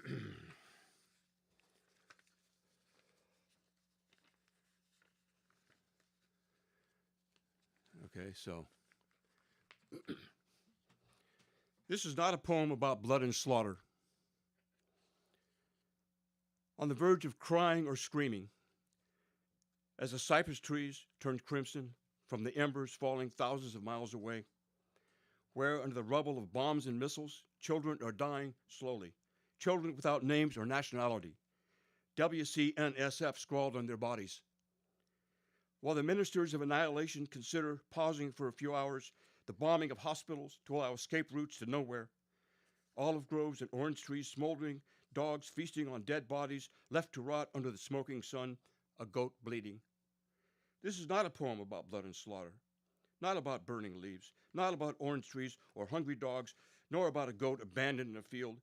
This is not about a blanket of roaring silence since the sound has left the sky, and not about light because there is no light and the eyes are ash white. I know you anticipate the entry of the executioners who are drinking and sleeping under the groves of olive trees. I've given up hope of recognizing their faces because their faces have become triggers. They have cut out their hearts and swallowed them, become fanatical crusaders of another final solution. Though blood still flows and slaughter is everywhere, this is not a poem about blood and slaughter. This is a poem about the anger of tears overcoming grief and the unquenchable struggle to wipe this suffering off the face of the earth. This is not a poem about lilies. This is a poem about lilies and iris blooming in the blood-soaked fields, sunbirds and hoopoes singing in the burning sky from the river to the sea. Obviously, that was written like last year, but yeah. I'll just read a few more here. Last one. And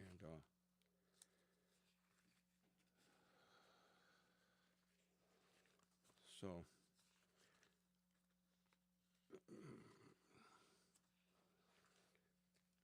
and this is, I'm going to read a poem which is partly after Hilton read his poems about the Yurok.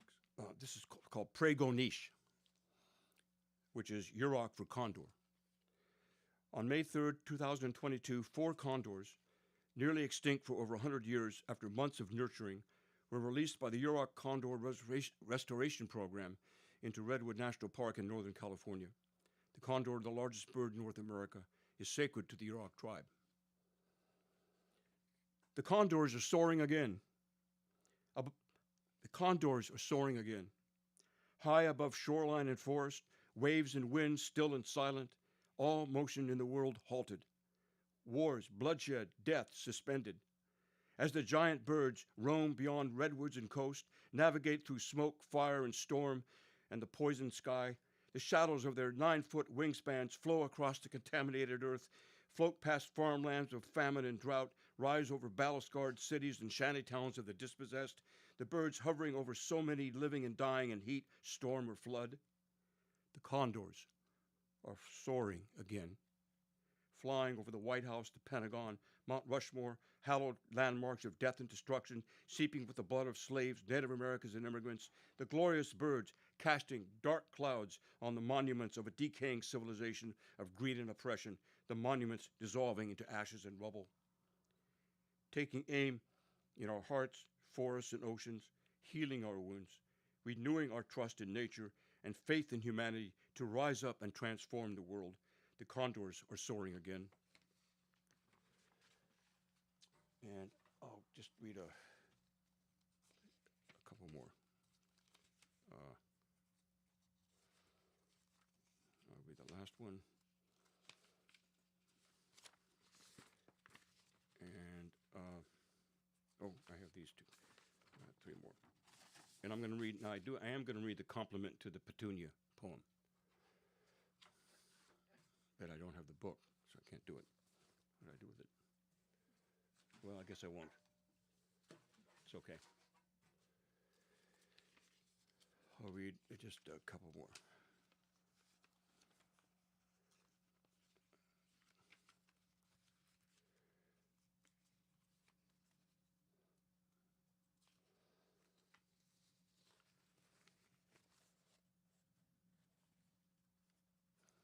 Okay, I'm going to read 3 more. Is that okay? Here we go.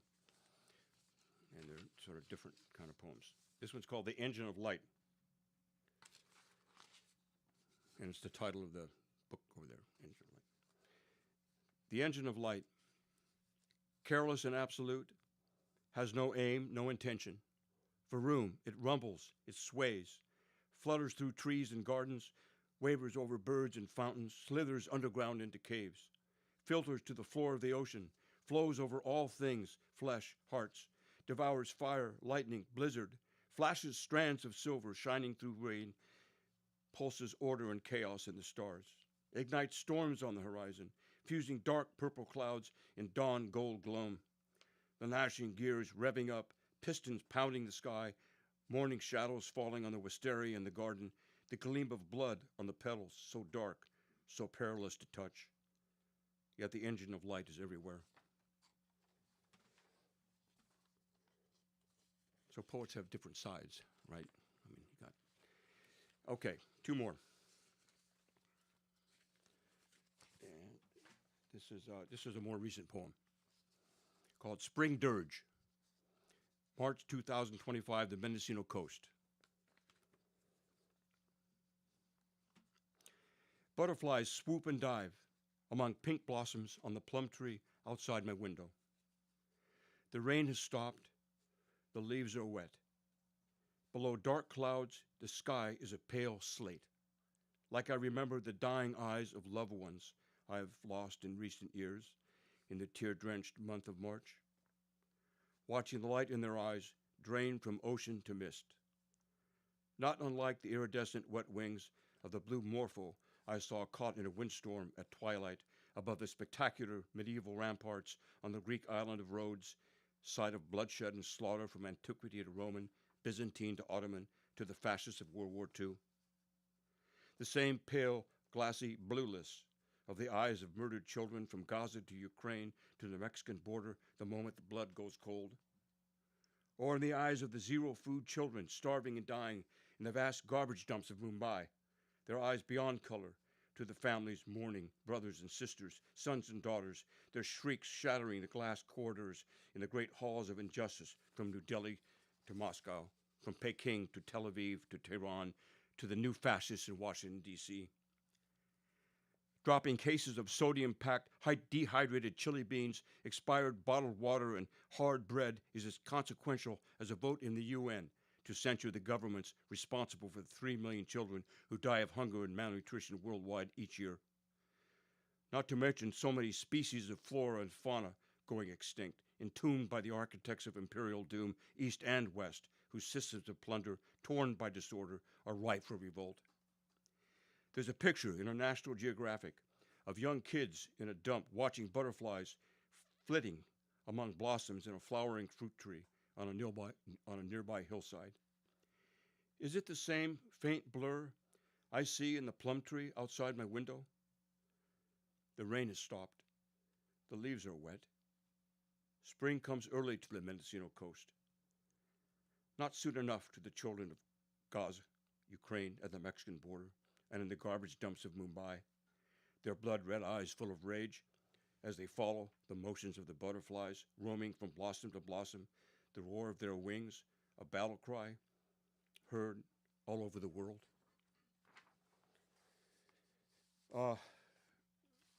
Okay, I have one more short one. And it's called Bats and Butterflies. Whether it's bats dancing and humming, or the larva of a butterfly found on a leaf on the roof of a bombed-out building in Aleppo, history has no starting place and no end. Who and how we love is all we have until we hear death singing. So what are you going to do about it, boy?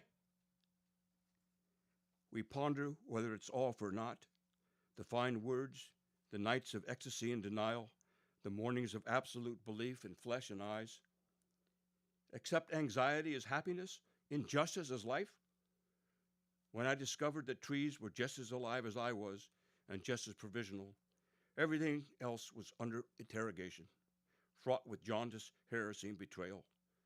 Evidence, behold, the syntax of sensation escaped into the wilderness of disbelief. But trees are true, and dawn is dawn. Bark is flesh, and sap is blood. Tra-la-la, tra-la-la. If bats can sing and dance and butterflies rise through smoke and blood, who says humanity should give up on liberation? There's that. All right. And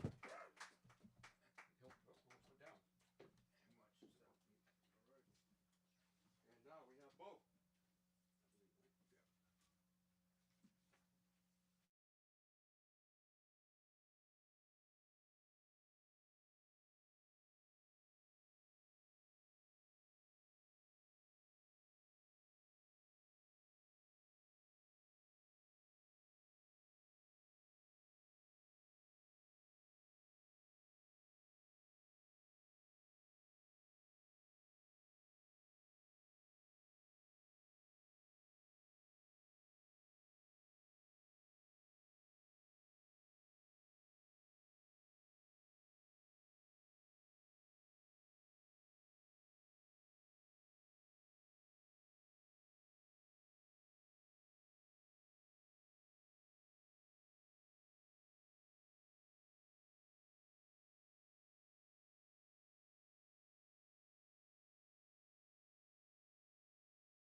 Okay.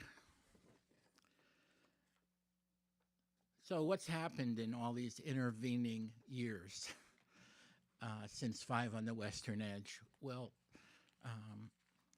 I have about 15 books of obscure poetry that have been published, many of them carried by my friend Eric here at the store.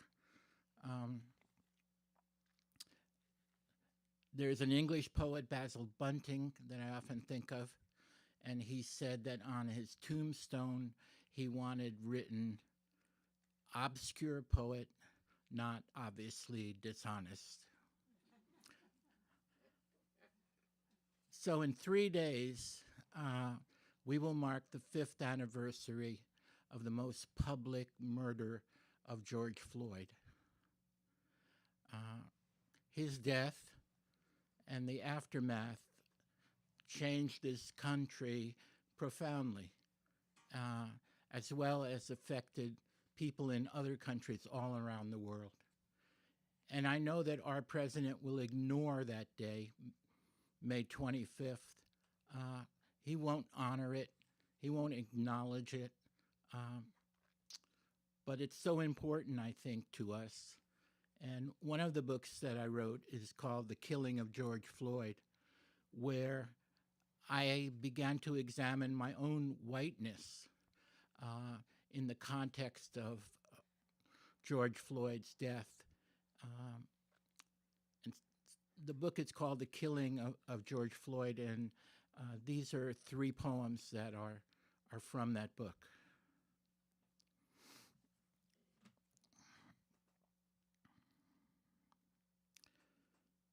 Coming Back for Your Coat was written July 22nd, 2020. What makes us stop breathing? What decision does the heart make without our consent? What is any bullet looking for as it opens the body? Someone is lifting a child into the air at the exact moment that someone else is being beaten to the ground. We are trying to judge how far ahead the darkness turns into light. An entire life may collapse into a few seconds of violence, the day easily shifting into shadow. The imbalance of words and thought can become a poem. I recall each morning the name of my country and look for it, but I no longer know where it is.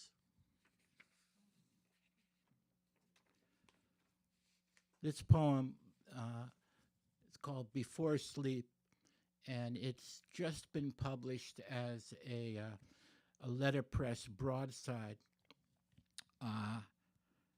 by Terry Shupbach-Gordon, her catbird on the Yadkin Press in North Carolina, with amazing woodcuts that are done by Timothy Jeffers Jr. And I haven't gotten copies yet. I've only seen photos of it, but it's really beautiful. Before Sleep. And in these days of painful witness, we call on the hard-earned, stupid grace of our lives to hold us together.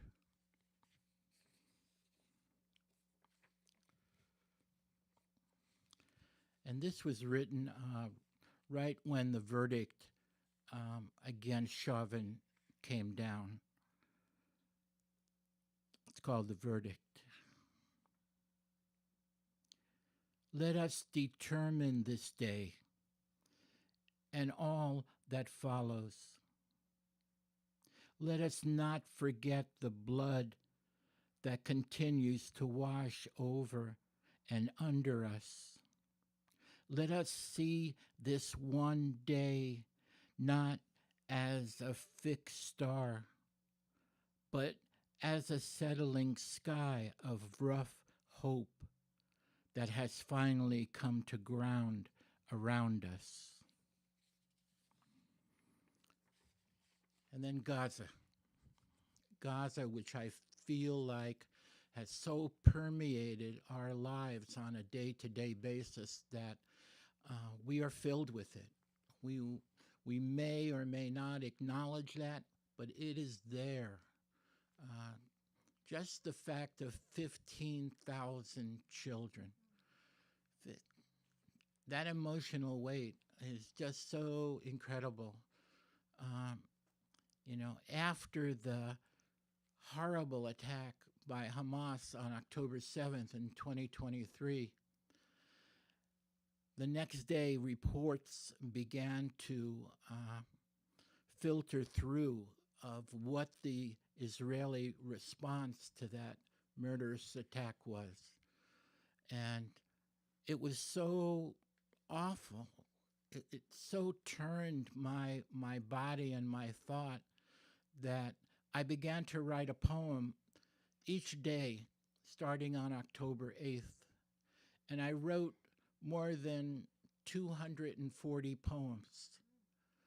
Every day I forced myself to take what I had taken in from the media, from the visuals, from the news, and what I had read, and tried to find where, as a poet, I could claim witness. So far away from this, but it felt so very close. So these are some poems. The book is called War News, and I brought some copies. It's $10 each. It's not expensive. The first part of War News is published in a free online journal called Agitate, and they did it as a free ebook. The second part is collected in this book, War News 2. So all the poems are called War News. And I'll just read the date that I wrote each one. It's November 4th, 2023. I thought I could contain the war in a jar of words and keep it in our pantry in the quiet darkness next to the sour cherry preserves that I love so much.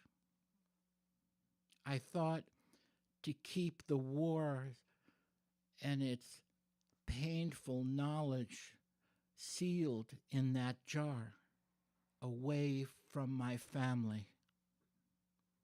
But each morning, as I cut a slice of rye bread and reach for the preserves, I notice that the jar has filled with blood again, and that the letters pressed against the weeping glass continue to spell my name.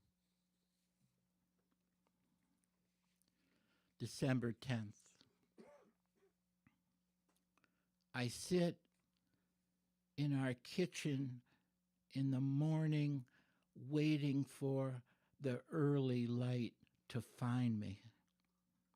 And I think of you and how the first morning light in Gaza must be so raw with pain that you fear to touch it.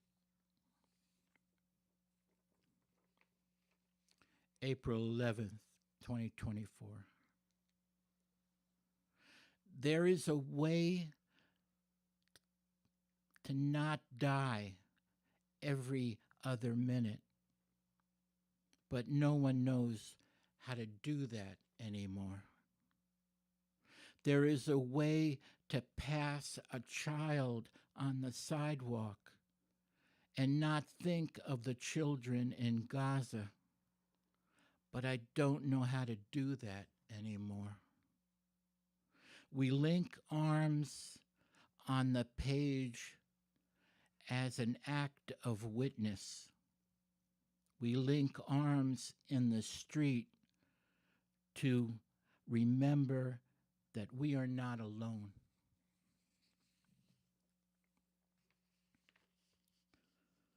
January 27th. I could not see the war from my window and thought it might be over anyway. And then it was time to leave for the poetry reading, where no one would probably die tonight, like those poets in Gaza who were already dead as we read our poems. We could not see them from the windows at the reading.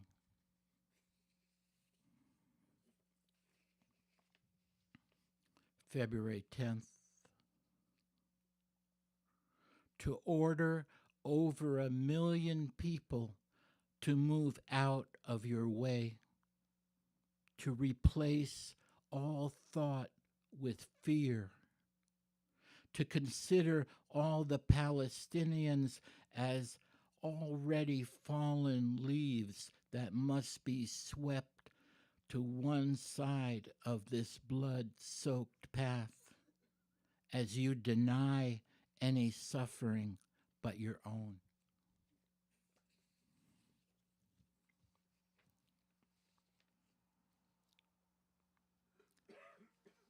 March 23rd.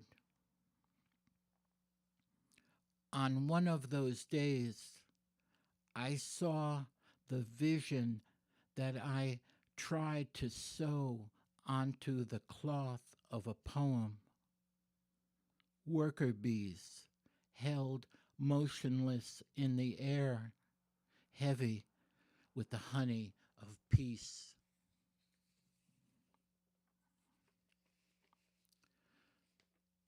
January 9th. I heard the child answer the reporter's question of what she hoped for in the new year.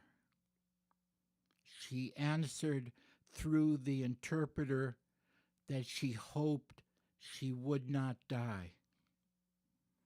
I cannot tie the blood knot of words in this war any tighter than that.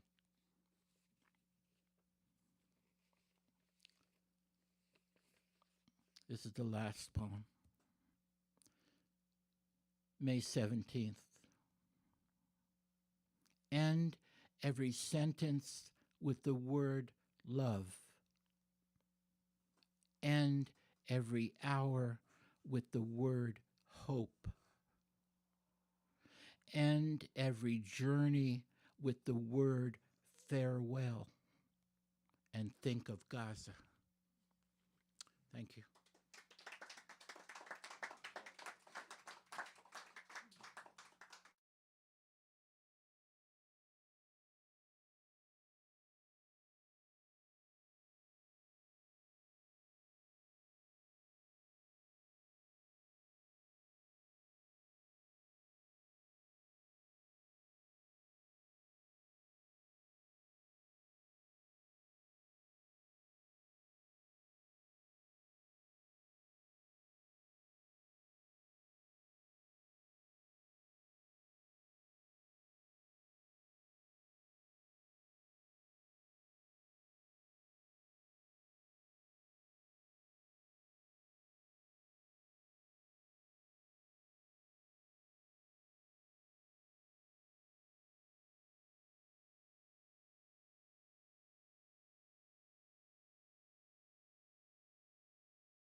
This is from UCLA. He stole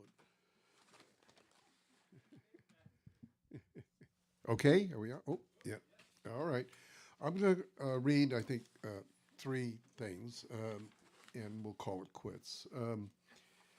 Well, May 22nd is my birthday, and so I'm going to read a poem I wrote last year. Now, this is from a book I'm working on now, almost completed, called Old Fool. I was once a young fool. I might as well be an old fool. And so, if I can find it, it's in two parts. Simple birthday gift requests. May 22nd, 2024. Day 229 of the Gaza War. Some simple gifts for my birthday. Falafels, not fear, in Gaza. Hope, not hate, in New York. Dreams, not nightmares, in Sudan. Laughter, not tears, in Odessa. Humans, not masters, in Florida. Lowriders, not robots, down Mission Street. Mutual grief and shared compassion in Haifa. Light and love in Nablus. Down 1 degree Celsius in Greenland. From the river to the sea, freedom, love, tranquility.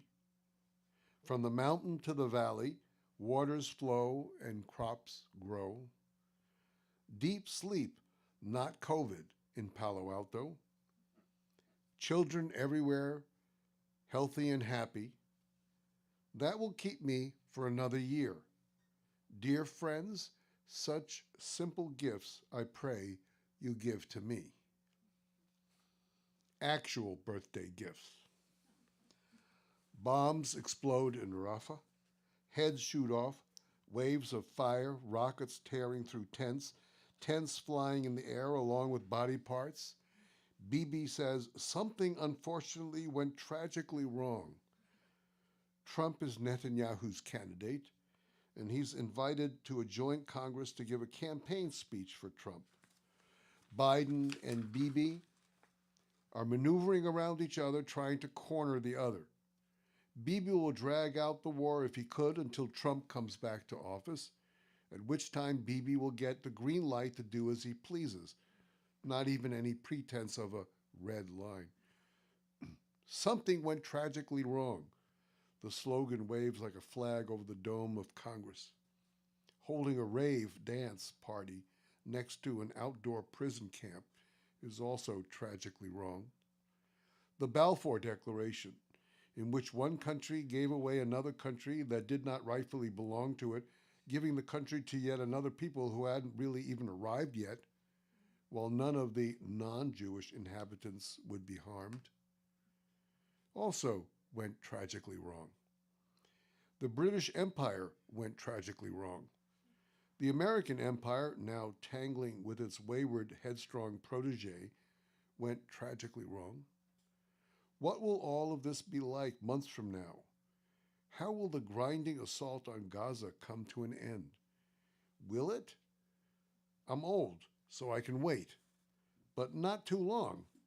Next birthday, I want to see the Gaza war end with my own living eyes. No such luck. Now, as I said, this goes over some history and memory. People's Bicentennial, July 4th, 1976, a portion of it. I worked with Estella when we were both on the coordinating committee of the July 4th Coalition to mount a People's Bicentennial to counter the official 1776 celebration. A tall ship's parade on the Hudson was fine for the establishment's party, but in San Francisco, our march and rally would commemorate the colonial history of the country from the point of view of the colonized. And we would feature the current day struggles of Native Americans, Puerto Ricans, Filipinos, African Americans, Chicanos, and others who resisted manifest destiny. Slavery, Jim Crow, exploitation, and empire. The coordinating committee included the Black Panther Party, AIM, American Indian Movement, the Puerto Rican Socialist Party, and others. Stella was the representative from KDP, Katipunan ng Mga Demokratikang Pilipinas, or Union of Democratic Filipinos. And I represented the Native American Solidarity Committee, and we worked tirelessly to pull off a massive march and rally for July 4th. Beyond the typical pains of organizing a large-scale event, there were deep fears that some kind of government operation, a COINTELPRO smear campaign, or outright assault would be launched against us.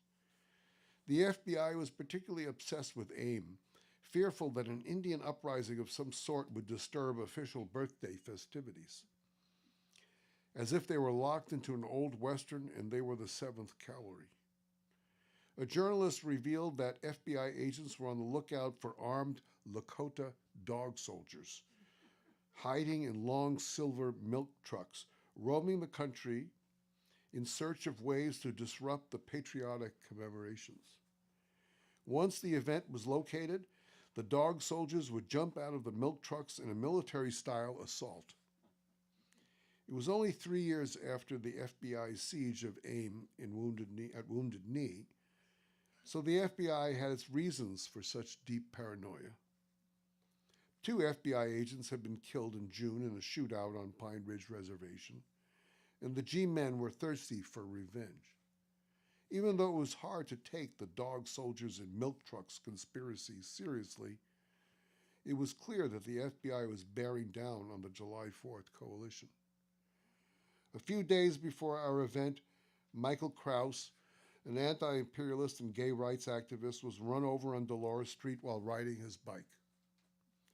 The accident, happening right at Dolores Park where we were to hold our rally, was suspicious. Was Michael actually murdered? Were they trying to scare us into canceling our march? Excuse me. In the end, it did turn out to be a terrible accident, and only that. And the Weather Underground, still underground, sent a message to his memorial. We were afraid of what seemed to be real threats, yet we tried to keep our organizing effort going smoothly. At a press conference we held at the Flood Building to present our plans, a cop arrived to announce that a bomb threat had been phoned in. The cop's message seemed patently false. He didn't even order an evacuation, and we ignored it. More serious was news from the waiters at Bruno's, an Italian restaurant on Mission Street, favored by cops, especially those from the Mission Station on Valencia Street. Is Bruno's still out there? Yeah? Okay. I think it's different now. Different name, okay. Same cops, no. The waiters overheard the officers conspiring or bullshitting or both, talking about how they would arrest the leaders of the July 4th coalition before the event, how they would have sharpshooters on the roof of Mission High School across from the park, how they would barrel down the hillside of Dolores Park in their motorcycles and motorized tricycles and rampage through the crowds and arrest rally-goers for whatever they cooked up. The waiters were Nicaraguan immigrants, and they were alarmed. They told Roberto Vargas, Nicaraguan poet, head of the city's Neighborhood Arts Cultural Initiative, and a Sandinista supporter. And Roberto passed the intelligence from the waiters to us, the coordinating committee. In response, we went underground, sort of. For several days before the 4th, we laid low and got as clandestine as we could, hoping to escape the roundup. Stella had 3 kids, and it was impossible to stay out of sight. Kasamas, comrades, from KDP, could watch the kids, but where would she go, and how? It turned out that Stella was constantly being followed anyway, so it didn't look like she could slip away. She could only be on continual alert, watching who was behind her or parked in front of her Folsom Street apartment building. Stay with others and company but they never made an attempt to nab her. I had a little experience doing clandestine meetings with the Weather Underground, and I crashed at friends' places, never staying longer than one night, and during the day working at Fitz, keeping a wary eye out. We were afraid, but steely, fiercely determined to go ahead. About 10,000 people marched from city center to Dolores Park with AIM at the head pounding their drums and chanting, joined by the Black Panthers, Latino groups, KDP, the Puerto Rican Socialist Party, and many others. I was co-MC with Laura Rodriguez of the PSP, and we scanned the bowl of Dolores Park. Motorcycles and tricycles were positioned on the rim of the hill along Church and 20th Streets, and we could make out small figures peeping over the edge of Mission High School's roof on 18th Street. This could be it. But it wasn't. The attack never happened. Were they just bullshitting? Did the feds pull them back? We were exhilarated and exhausted, our nerves shot by the end of the rally. We had insisted on our version of U.S. history, and we made it real. There's more of this about Stella and I coming together at the end of the rally. I'll read the last thing, since this seems to be a parade of old people. And so this book is like trying to sum up things and to remember things. And so one section is called Beliefs. I always wonder why people think there's an afterlife. I sympathize with those who yearn for paradise, but I can't do it. One life is all I can handle, if at all. Why ask for more? I can't imagine heaven or hell, except hell on earth in Gaza and Treblinka. There are some people I'd love to see in some imaginary hell, of course, but I'm pretty sure they'll end up only sharing dust with me and everyone else. Excuse me. I do find the notion of reincarnation appealing. Maybe we can get it right, coming back again and again. However, I don't anticipate my soul flying off into another body. The miracle stops here. I'm not too sure about the idea of a soul either. Maybe there's a ball of consciousness that is irreducible in the center of my gut. Or maybe it's just my gut. It's a shame that whatever it is can't be passed on. It's a waste, I know. Every life is a universe according to Jewish law, and multiple universes disappear each day. I don't know why people are afraid of ghosts. Just say hello and leave them alone. If there's an angry ghost, ask them what the problem is and help out. Same thing you should do with the living.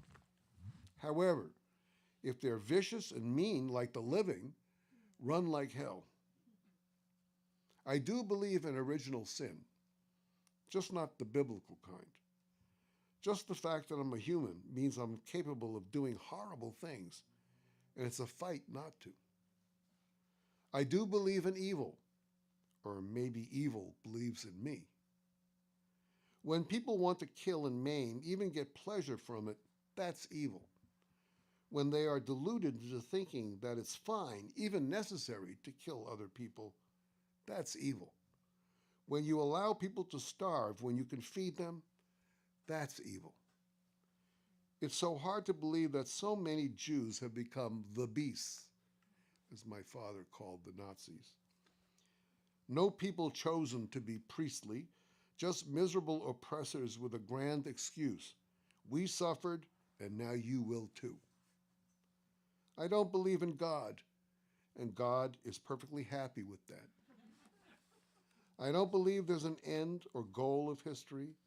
There's no inevitable classless society, no 1,000 years of blessings, no ultimate grand technological transformation, at least none assured.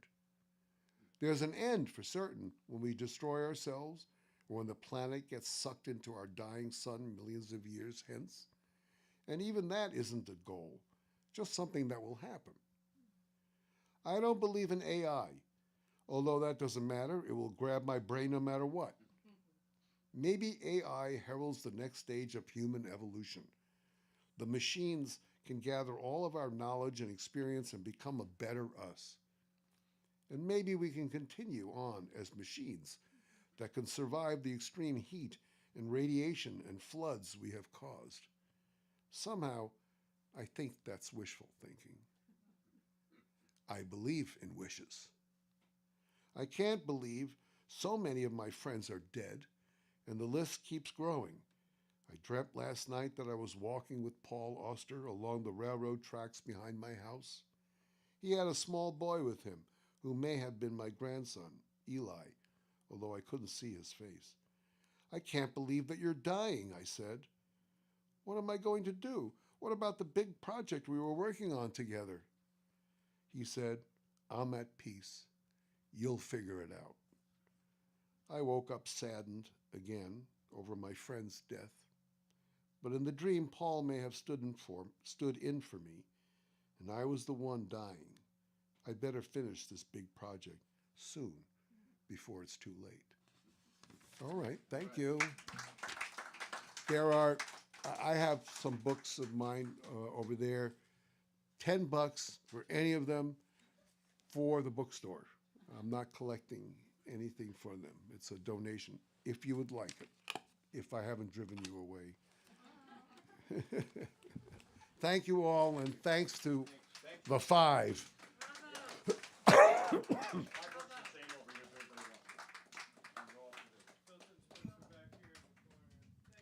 Some over here.